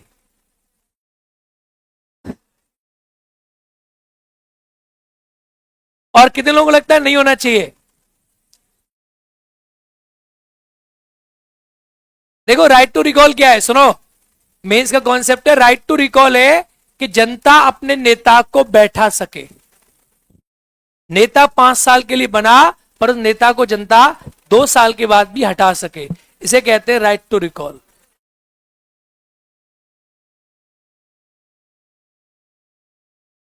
अच्छी बात है ना, होना चाहिए ना। पता है क्यों नहीं हो रहा होगा? ये बात तब भी डिस्कस हुई थी, आज नहीं आई, पहली बार नहीं पैदा हुआ है वो, इन्होंने भी चर्चा करी थी इसके ऊपर, क्यों नहीं होना चाहिए। एक्चुअली क्या है हमारा देश का, देखो हमारे कंट्री में सरकार के कई मॉडल हैं। हमारे देश में सरकार 6 साल के लिए नहीं है, कंट्री में सरकार 5 साल के लिए है। और दूसरा क्या है कि देखो ब्रिटेन वगैरह में वहां संसद संप्रभु है, हमारे कंट्री में संसद संप्रभु नहीं है।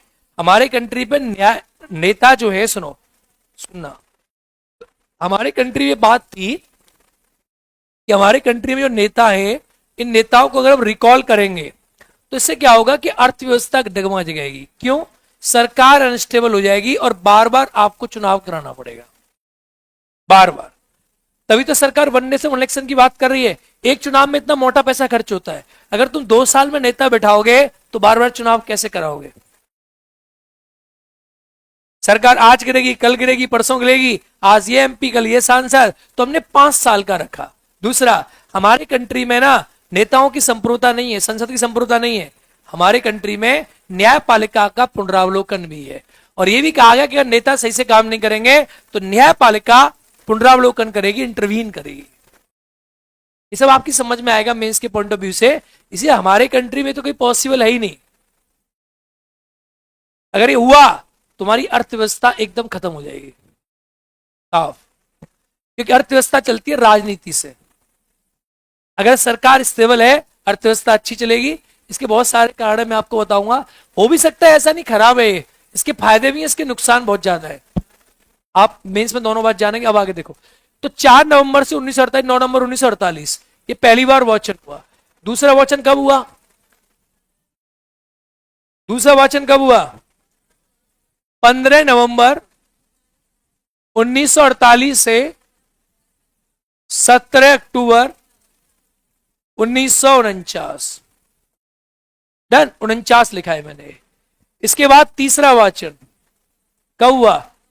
14 नवंबर, नहीं 14 नवंबर कहां से आ जाएगा? अच्छा सही है, 14 नवंबर 1949 से 26 नवंबर 1949। देखो संविधान को 3 बार पढ़ा गया, इसके 3 बार वाचन हुए।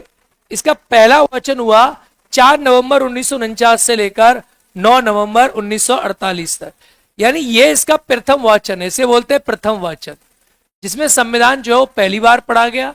ये इसका दूसरा वाचन जिसमें संविधान दूसरी बार पढ़ा गया। और जो दूसरा वाचन है ये आप देखोगे करीब करीब 11 महीना चला है। कितने महीना चला है? 11 महीना, 48 से 49 अक्टूबर तक। और यह इसका तीसरा वाचन, और 26 नवंबर 1949 को संविधान को अंतिम बार पढ़ा गया। इस समय डॉक्टर बाबा साहब अम्बेडकर ने एक प्रस्ताव पेश किया जिसका नाम था the constitution is settled by the assembly be passed और संविधान बन के हो गया रेडी। 26 नवंबर को संविधान को अंतिम बार पढ़ा गया था, लास्ट बार संविधान को पढ़ा गया था 26 नवंबर 1949 को। डालो संविधान सभा के वाचन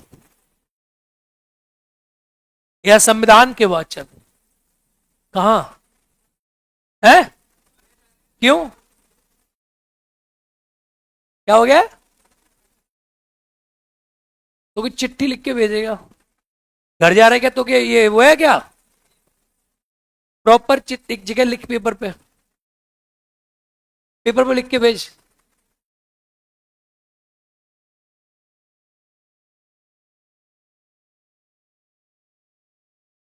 क्या हुआ है?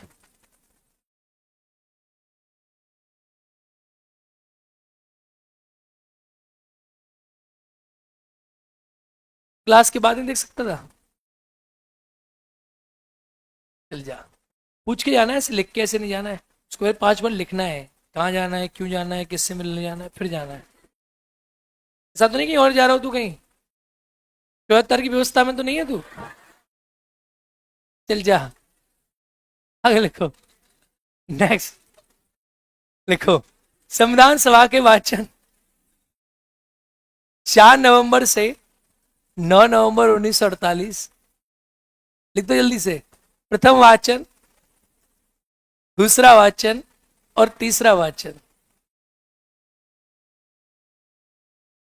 प्रथम, द्वितीय और तृतीय, पहला, दूसरा और तीसरा। ऐसे ऐसे ऐसे लिखने ना, ऐसे मत लिख देना गलती से भी। जैसे मैंने बनाया सेम नहीं बना सकते हो क्या? बनाओ।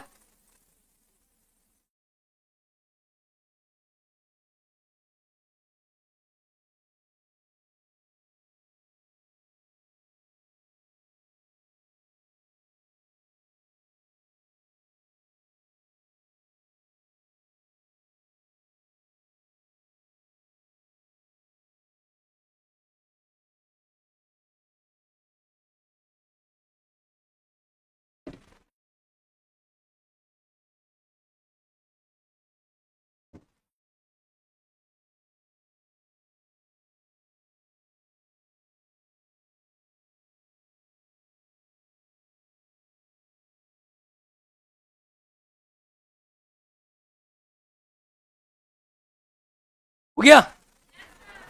चलो भाई इसमें लिख दो जरा, सबसे छोटा वाचन,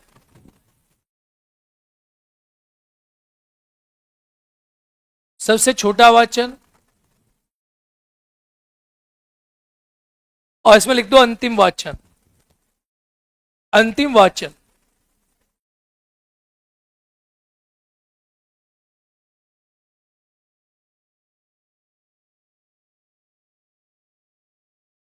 प्रियंका बताऊंगा बेटा मैं, अंतिम वाचन। 23 से आगे लिखे। चलो नेक्स्ट बेटा, पॉइंट नंबर नेक्स्ट। देखो अब देखो अगली बार क्या हुआ, ये इसके 3 वाचन हो गए, अगला देखो नेक्स्ट क्या है। अब संविधान सभा के वाचन हुए तो लास्ट वाचन लिखो, संविधान सभा का अंतिम वाचन लिखो। संविधान को अंतिम बार, संविधान को अंतिम बार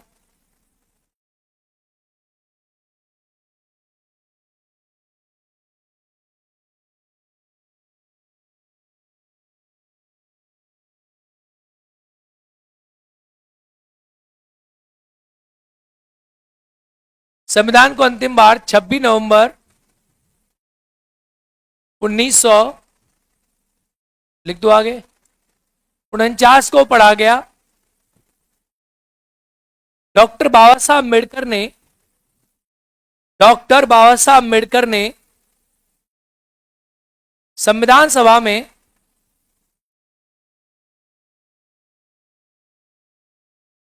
एक प्रस्ताव पेश किया, इसका नाम था the constitution is settled by the assembly be passed, the constitution is settled by the assembly be passed, done, by the assembly be passed, the constitution is settled by the assembly B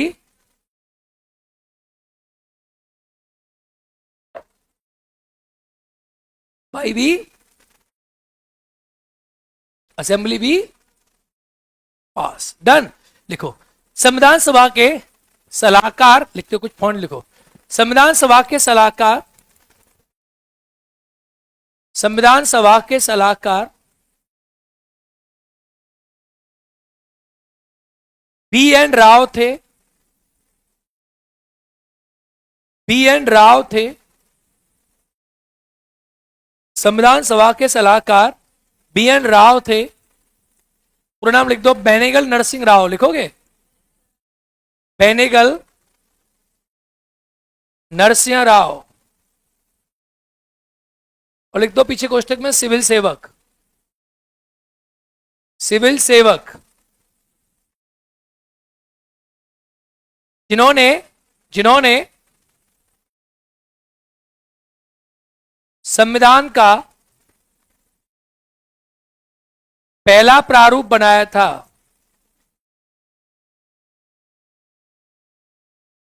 जिन्होंने संविधान का पहला प्रारूप बनाया था।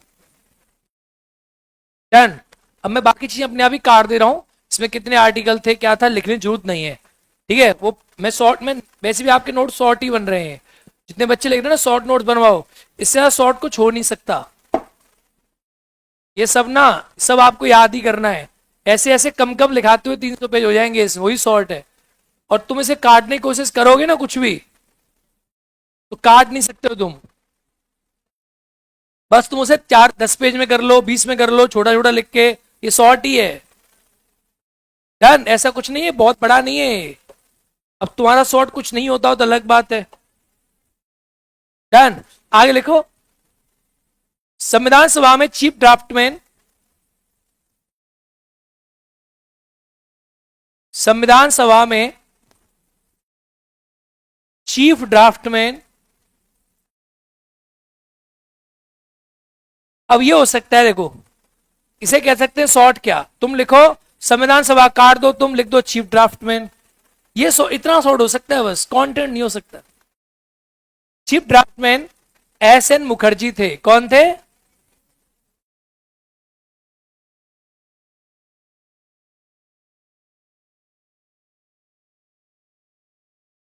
S N Mukherjee थे, S N Mukherjee. Chief draftman कौन थे? S N Mukherjee. यहां तक समझ आया नहीं है? चलो अब आती है संविधान सभा की बैठक कैसे कैसे हुई। अरे भाई मेंस की कॉपी अपलोड कर दो, तुम कमेंट का ही नहीं पढ़ रहे हो इनके, तो इनको लिखो कर चुके हैं। हुआ है कि नहीं? कितने बच्चों को लगता है हो गया? हो गया? कितने बच्चों को लगता है नहीं हुआ? बाकी लोगों का क्यों नहीं हुआ? फिर टेलीग्राम पे अपलोड हो गया है, टेलीग्राम पे अपलोड हो चुका है, क्यों निकाल रहे हो भाई? अरे टेलीग्राम से निकाल लो, नोट्स टेलीग्राम पे अपलोड हो चुका है।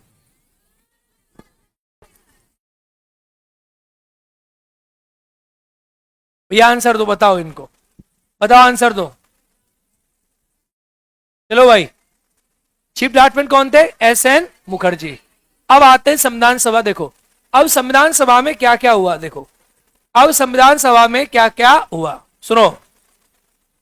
अब 2 डेट है, सुनना बड़े ध्यान से। एक आपने डेट पढ़ी होगी, सुनो बात है नहीं, एक आपने डेट पढ़ा होगा 26 नवंबर 1949, अब संविधान बन गया। एक आपने डेट पढ़ी होगी 24 जनवरी 1950, और एक आपने डेट पढ़ी होगी 26 1950। क्या क्या हुआ इन तीनों तारीखों को? देखो सुनो, बात नहीं। 26 नवंबर 1949 को संविधान को अंगीकार किया गया। क्या किया गया? अंगीकार। संविधान को संविधान सभा ने क्या किया? स्वीकार। संविधान को अंतिम बार क्या गया? पढ़ा गया। अंतिम बार पढ़ा गया, संविधान सभा ने से स्वीकार कर लिया 26 नवंबर 1949। अब देखो 24 जनवरी 1950, इस तारीख को क्या हुआ? इस तारीख को क्या क्या हुआ? इस तारीख को सबसे पहले डॉक्टर राजेंद्र प्रसाद बने भारत के राष्ट्रपति। कौन बने? भारत के क्या बने? क्या बने? राष्ट्रपति। इस तारीख को क्या अपनाया गया? राष्ट्रीय गान। राष्ट्रीय गान। इस तारीख को अपनाया गया राष्ट्रीय झंडा नहीं, झंडा नहीं, राष्ट्रीय गीत। झंडा कब अपनाया गया? 22 जुलाई 1900, 22 जुलाई 1900। इस दिन क्या बना? झंडा। अरे हाँ है ना। राष्ट्रगान गाया गया था 1911 में और राष्ट्रगीत गाया गया था 1896 में। इसके बाद देखो 26 जनवरी 1950 को क्या हुआ, सुनना। इस तारीख को हमने संविधान को लागू किया। क्या किया? क्या किया? संविधान को पूरी तरह लागू किया। लागू किया गया। क्यों लागू किया गया? क्योंकि 26 जनवरी, ये बच्चों वाली बात है सब, ये ऐसा नहीं इसको पढ़ा रहा हूं। देखो पढ़ा, अभी तक मैंने आपको कुछ पढ़ाया नहीं है बहुत खास, मैंने बस आपको बेसिक बातें बताई हैं। पढ़ना आप स्टार्ट करोगे ऐसी कॉन्सेप्ट आएंगे, बच्चों वाली बात है। आप थोड़ी थोड़ी चीजों को जानो, ये तो बच्चे कॉन्स्टेबल में जानते हैं क्या क्या है। तो लागू किया गया। तो 26 जनवरी 1950 को ना हमने संविधान को पूरी तरह लागू किया था। पूरी तरह लागू किया। क्यों? 26 जनवरी को हमने क्या किया था? स्वतंत्रता दिवस मनाने की घोषणा करी थी। कब? 1929 में रावी, लाहौर नदी में, रावी नदी के तट पर। तो लाहौर में रावी नदी के तट पर कांग्रेस के अधिवेशन थे। तो कांग्रेस ने अधिवेशन किया था, लाहौर अधिवेशन, और उस लाहौर अधिवेशन को किया था रावी नदी के तट पर। वहां से तय हुआ था कि हम 26 जनवरी 1930 से मनाएंगे भारत का स्वतंत्रता दिवस। इसीलिए हमने 26 जनवरी को मनाया, पहला अपना संविधान को किया स्वीकार। और संविधान स्वीकार हुआ है पूरी रूप से इस दिन को, पूरे रूप से। लेकिन संविधान आंशिक रूप से, कैसे? यानी संविधान आंशिक रूप से, यानी कुछ आर्टिकल आंशिक रूप से लागू हुआ था संविधान 26 नवंबर 1949 को। अब आंशिक रूप से कितना? भाई संविधान को चीनी की बोरी तो है नहीं, 250 ग्राम, 500 ग्राम, 50 ग्राम संविधान लागू हो गया। संविधान के कितने आर्टिकल? 16। कितने आर्टिकल? 16। 16 आर्टिकल, जैसे आर्टिकल 5, 6, 7, 8, 9, 60, 324, 366, 367, 379, 380, 388, 391, 392, 393, 394, ये जो आर्टिकल्स हैं ये कितने हो रहे हैं? गिनो, 1, 2, 3, 4, 5, 6, 7, 8, 9, 10, 11, 12, 13, 14, 15, 16। ये 16 अनुच्छेद लागू हुए थे 26 नवंबर 1949 को। बाकी सारा आर्टिकल लागू हुआ 26 जनवरी 1950 को। अरे बोलो हाँ या ना। अब प्रश्न आता है, सर यही क्यों लागू हुए? मतलब आता नहीं, आप सोचो यही क्यों लागू हुए। क्योंकि देखो जब देश आजाद हुआ ना, तो हमें तय करना था कौन भारत का नागरिक है और कौन नहीं है। तो सबसे पहले पाकिस्तान का विभाजन हुआ, तो सबसे पहले हमने नागरिकता के आर्टिकल लागू कर दिए। फिर राष्ट्रपति बने थे राजेंद्र प्रसाद, संविधान लागू हुआ बाद में, ये पहले बने, तो राष्ट्रपति की शपथ क्या होगी? पहले लागू कर दिया।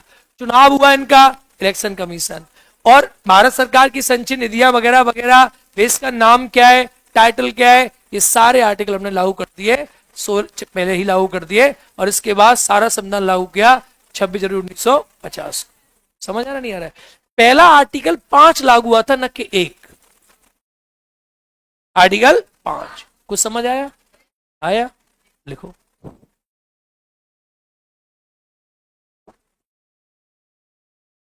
तीनों डेटों के नाम लिखो। तीनों डेटों के नाम लिखो। सर ये वाला बैच इंग्लिश मीडियम में कन्वर्ट हो जाएगा? ये बैच तो खत्म होने वाला होगा। कब स्टार्ट हुआ ये बैच? कितने महीने हो गए हैं? 8 महीने बाद तुम्हें याद आया है?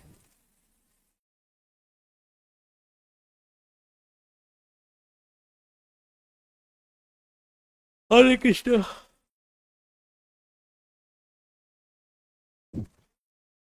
क्योंकि आपको पहले बाइलिंगुअल पढ़ाया जा रहा था क्या, बाइलिंगुअल? अब कैसे याद आया है? अच्छा इसको लाओ, ये आंगीकार फांगीकार ये सब कहां से आ गए? पर मैं लिखूंगा नहीं इसकी अंग्रेजी, लिख दूं क्या? ना,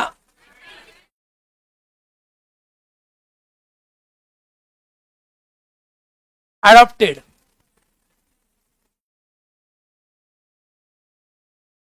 इसे बोलते हैं इनएक्टेड।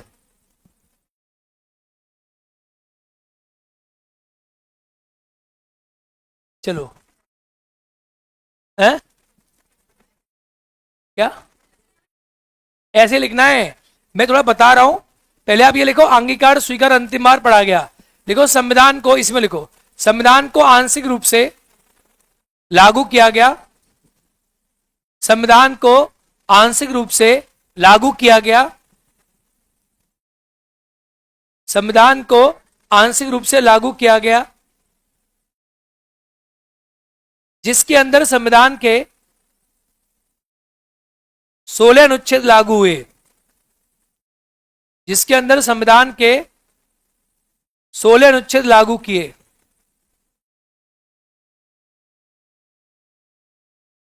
पांच, छ, 7, 8, 9, 60, देखते चलो।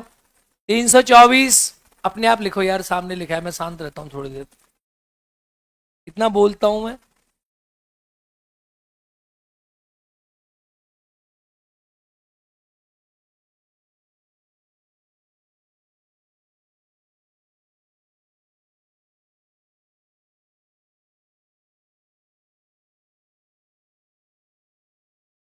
लिखा?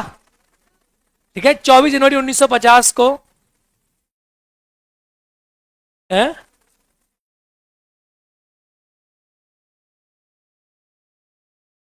24 जनवरी 1950 संविधान सभा की अंतिम बैठक। संविधान सभा की अंतिम बैठक, अंतिम बैठक। डॉक्टर राजेंद्र प्रसाद भारत के राष्ट्रपति बने। डॉक्टर राजेंद्र प्रसाद भारत के राष्ट्रपति बने।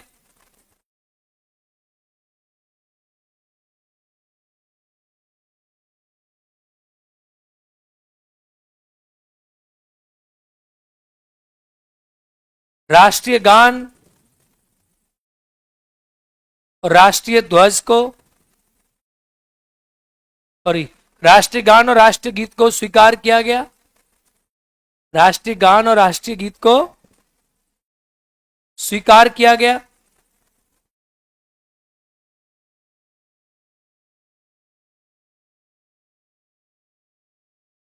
टंडनानन, इसके आगे डेट लिख दो, वैसे 1911 1896 लिख दिया।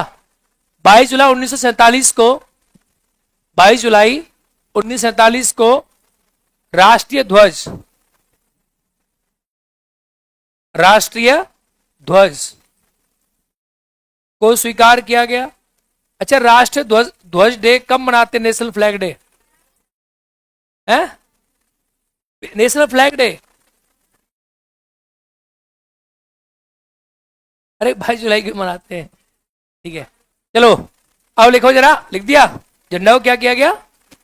छोटी मोटी चीजें पता नहीं आपको, नेशनल फ्लैग डे कब मनाते हैं? राष्ट्रीय ध्वज, सर्च करो नेशनल फ्लैग डे। गधो तो आजकल के जमाने, इंटरनेट जमाने, तुम सर्च कर नेशनल फ्लैग डे कब मनाते हैं, सर्च करो नेशनल फ्लैग डे। पता होना चाहिए झंडा, झंडा दिवस कब मनाते हैं। फिर ये बेसिक बात है, लिख दो इसके आगे, जीके होगी तुम्हारी, लिखो जीके। तुम पढ़े नहीं क्या जीके जीएस? झंडा दिवस मनाते हैं, झंडा दिवस मनाते हैं। सुनो, अब देखो संविधान सभा में टोटल कितनी बैठकें हुई? लिखे संविधान सभा में, यहां इसी में लिख दो बीच वाले में, संविधान सभा में कुल 167 बैठकें हुई और कुल 12 सत्र हुए।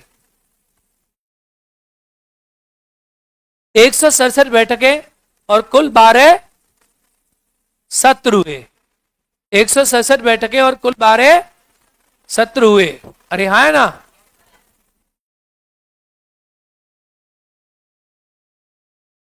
डन। अरे हाँ है ना? 12 सत्र हुए। समझ आ गया यहां तक? चलो अब आते, देखो जो संविधान बन के रेडी हुआ कि नहीं हुआ ये बताओ। हो गया रेडी? आ गया हाथ में संविधान? बोलो। 26 जनवरी 1950 को संविधान को पूर्ण रूप से लागू लागू लिखा, संविधान को पूर्ण रूप से लागू किया गया क्योंकि 26 जनवरी 1929 को 29 को कांग्रेस के लाहौर अधिवेशन में प्रस्ताव पारित हुआ था और 26 जनवरी 1930 को पहली बार मनाया गया था। डन। आपने इतिहास पढ़ लिया?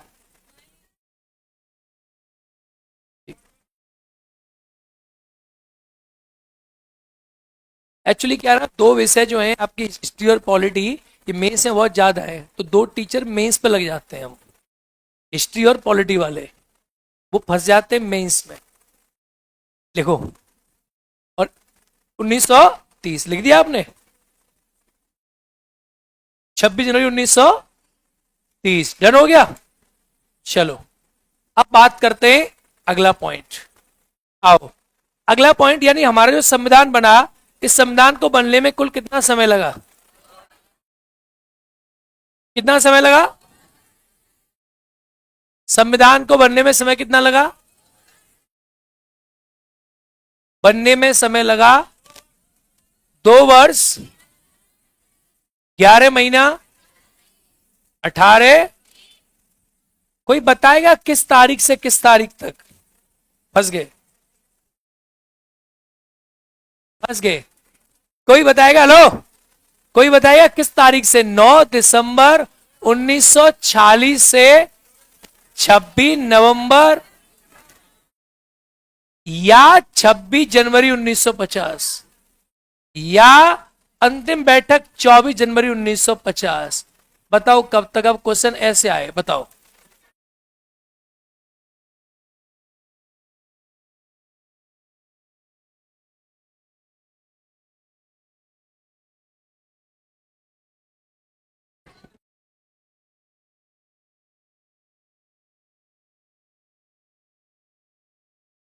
ये सही है। डन। देखा आपको, मतलब पता है बात क्या है? एक्चुअली एग्जामिनर जब तक सही नहीं पढ़ो एग्जामिनर घुमा देगा। सुनो, संविधान को बनने में पैसा कितना लगा? लगभग 64, लगभग 64 63,96,729 रुपया। अरे लो हाँ, लिखो। संविधान को बनने में कुल समय, कौन से बैच के बच्चे बैठे? संविधान को बनने में कुल समय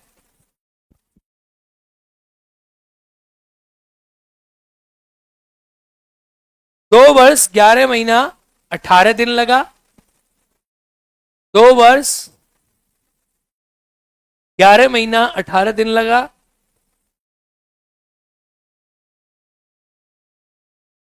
संविधान को बनने में, लिख दो दिन में आगे लिख दो, 9 दिसंबर से 26 नवंबर 1900। संविधान को बनने में 63,98,729 रुपए खर्च हुए। 29 रुपए खर्च हुए। डन? डन? चलो अच्छा बताओ, संविधान पे अंतिम रूप से कितने लोगों ने हस्ताक्षर किए थे?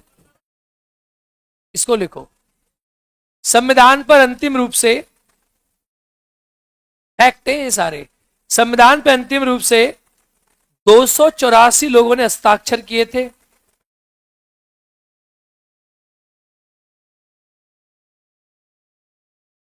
हस्ताक्षर किए थे 200 सदस्यों ने हस्ताक्षर किए थे, जिसमें कितनी महिलाएं थी? जिसमें 8 महिलाएं थी। जिसमें 8 महिलाएं थी। अब क्या रह गया? 8 महिलाएं थी। अब हम बात करते हैं संविधान के फैक्ट के बारे में। देखो, संविधान हमारा किस में लिखा गया था, इंग्लिश में हिंदी में? बोलो, बताओ। अब आ जाओ स्पेशल फैक्ट। देखो, संविधान मूल रूप से, देखो, संविधान मूल रूप से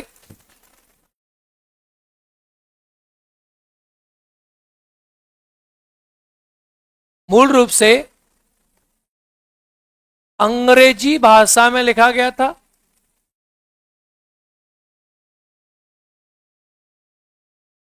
अंग्रेजी भाषा में लिखा गया था।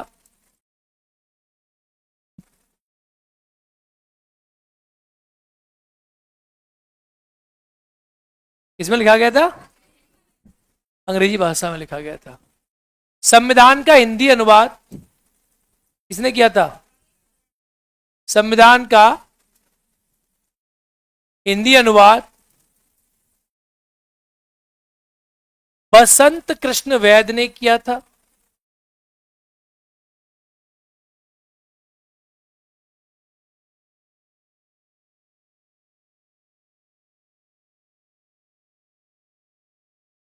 डन। संविधान को हाथ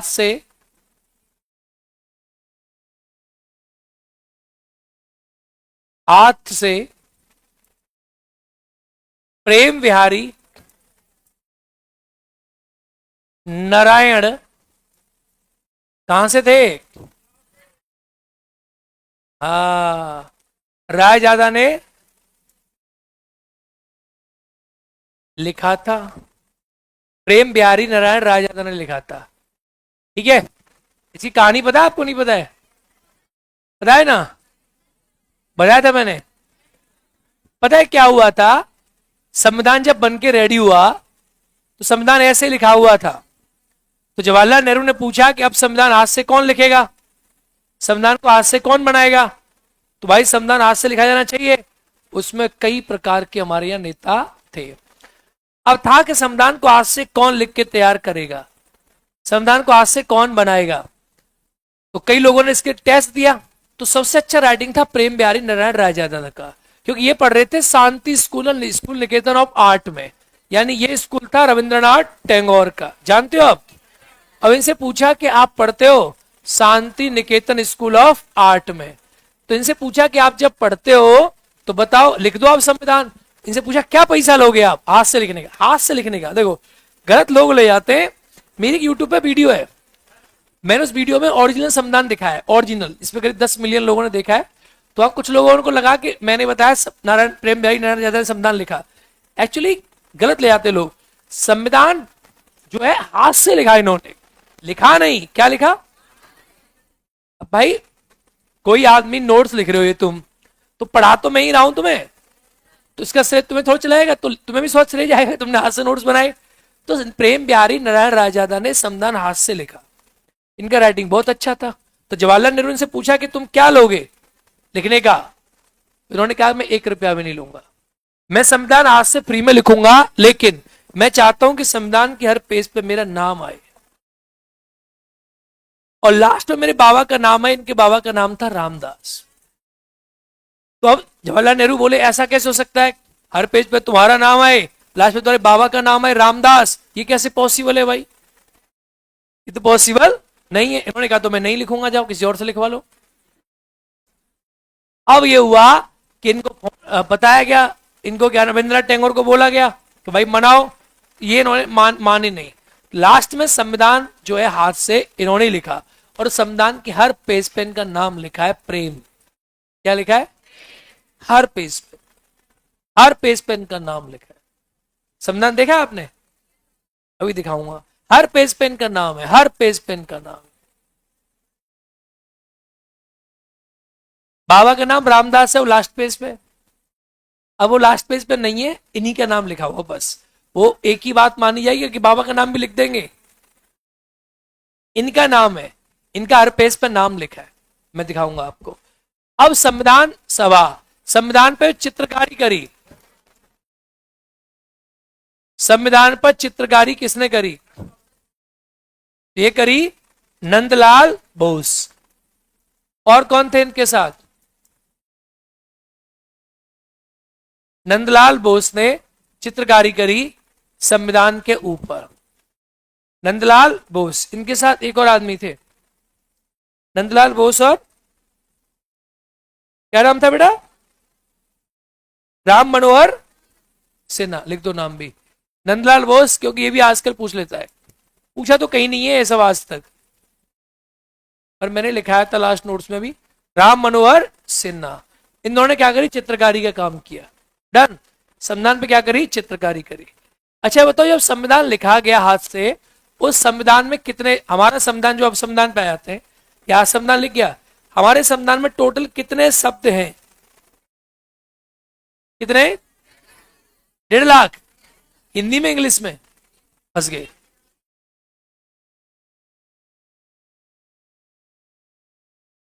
फंस गए, ऐसे ही फंसते हो तुम, पता है, क्योंकि तुम्हारा जो ज्ञान है ना वो पूरा अधूरा है, और आधा ज्ञान न ज्ञान होने से भी अच्छा रहता है। मतलब आदमी वो अच्छा जिसे ज्ञान ना हो, जो आधा हो और मरेगा। देखो सुनो ध्यान से, हमारे संविधान में, अब देखो यहां तक हो गया आपका ये, हमारा जो संविधान बन के तैयार हुआ, हमारा संविधान विश्व का सबसे बड़ा संविधान है।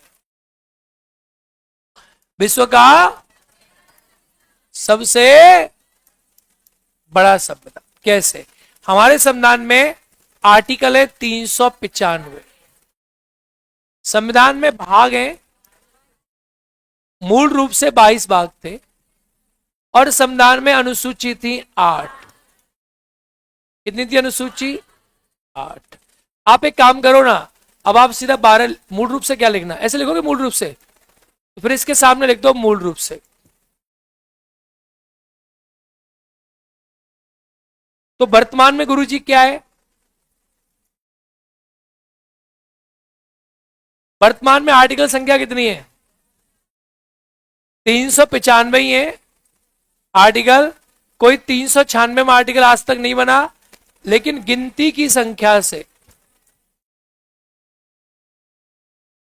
450, 45, ठीक है, के लगभग है। देखो कैसे, सुनो ये कैसे हुआ, और भी बढ़ रहे हैं, ये हर बार 10-5 बढ़ेंगे।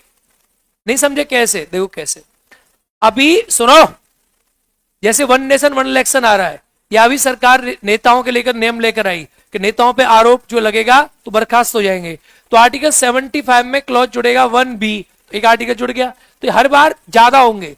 पिछली बार 45, 50, ये कोई निश्चित नहीं है। एक्चुअली आर्टिकल तो 21 ही था, पर 21A जुड़ा, तो ये गिनती की संख्या से है इतने, और भी बढ़ सकते प्लस, लेकिन एक्चुअल में 396 आर्टिकल कोई नहीं है।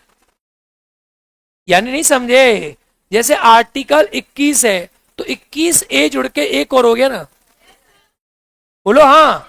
आर्टिकल 19 है, तो 19 में एक जुड़ के एक हो गया, बी जुड़ के दूसरा हो गया। तो गिनती की संख्या ये है, पर आर्टिकल किसी के बोलोगे कि 395 ही है, 396 आर्टिकल। अब समझ आया? आया समझ? ऐसे भाग भी 22 ही हैं, पर वो संख्या से हमने क्या किया, जो भाग है ना उनको हम गिनती से क्या करते, 25 कर देते, जैसे भाग 9A। डन। हाँ, अनुसूची जो है ये इनकी संख्या 12 हो गई।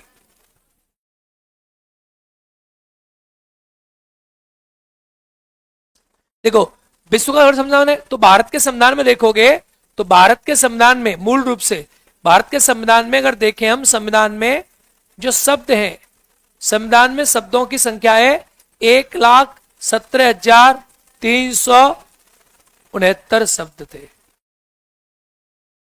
इंग्लिश में, और हिंदी में थे लगभग 1.5 लाख। तो 1.5 लाख एक्चुअली में 1,45,000 समथिंग वर्ड थे, इसके अंदर कौन गिनता है?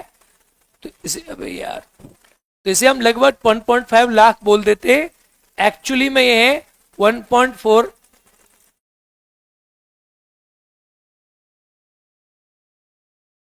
2.5 सैकड़ा, हजार, 10,000, लाख। हिंदी लिखो।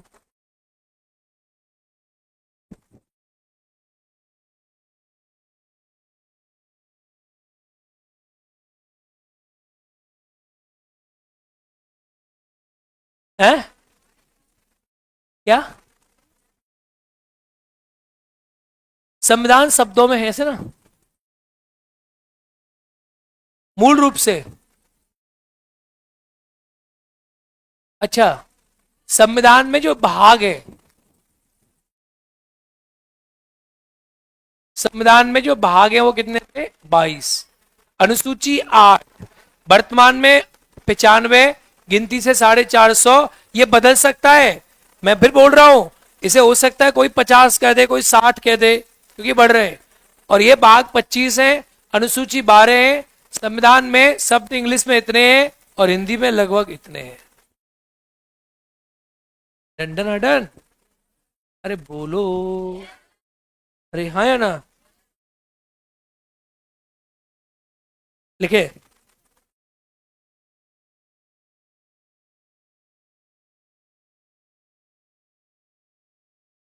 114 संविधान में चर्चा चली, अब इसके आगे हम कल पढ़ेंगे, कल दिखाएंगे।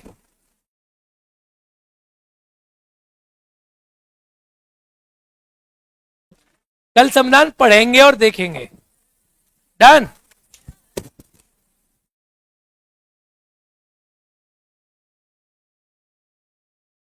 क्या लिख लिया? जय हिंद।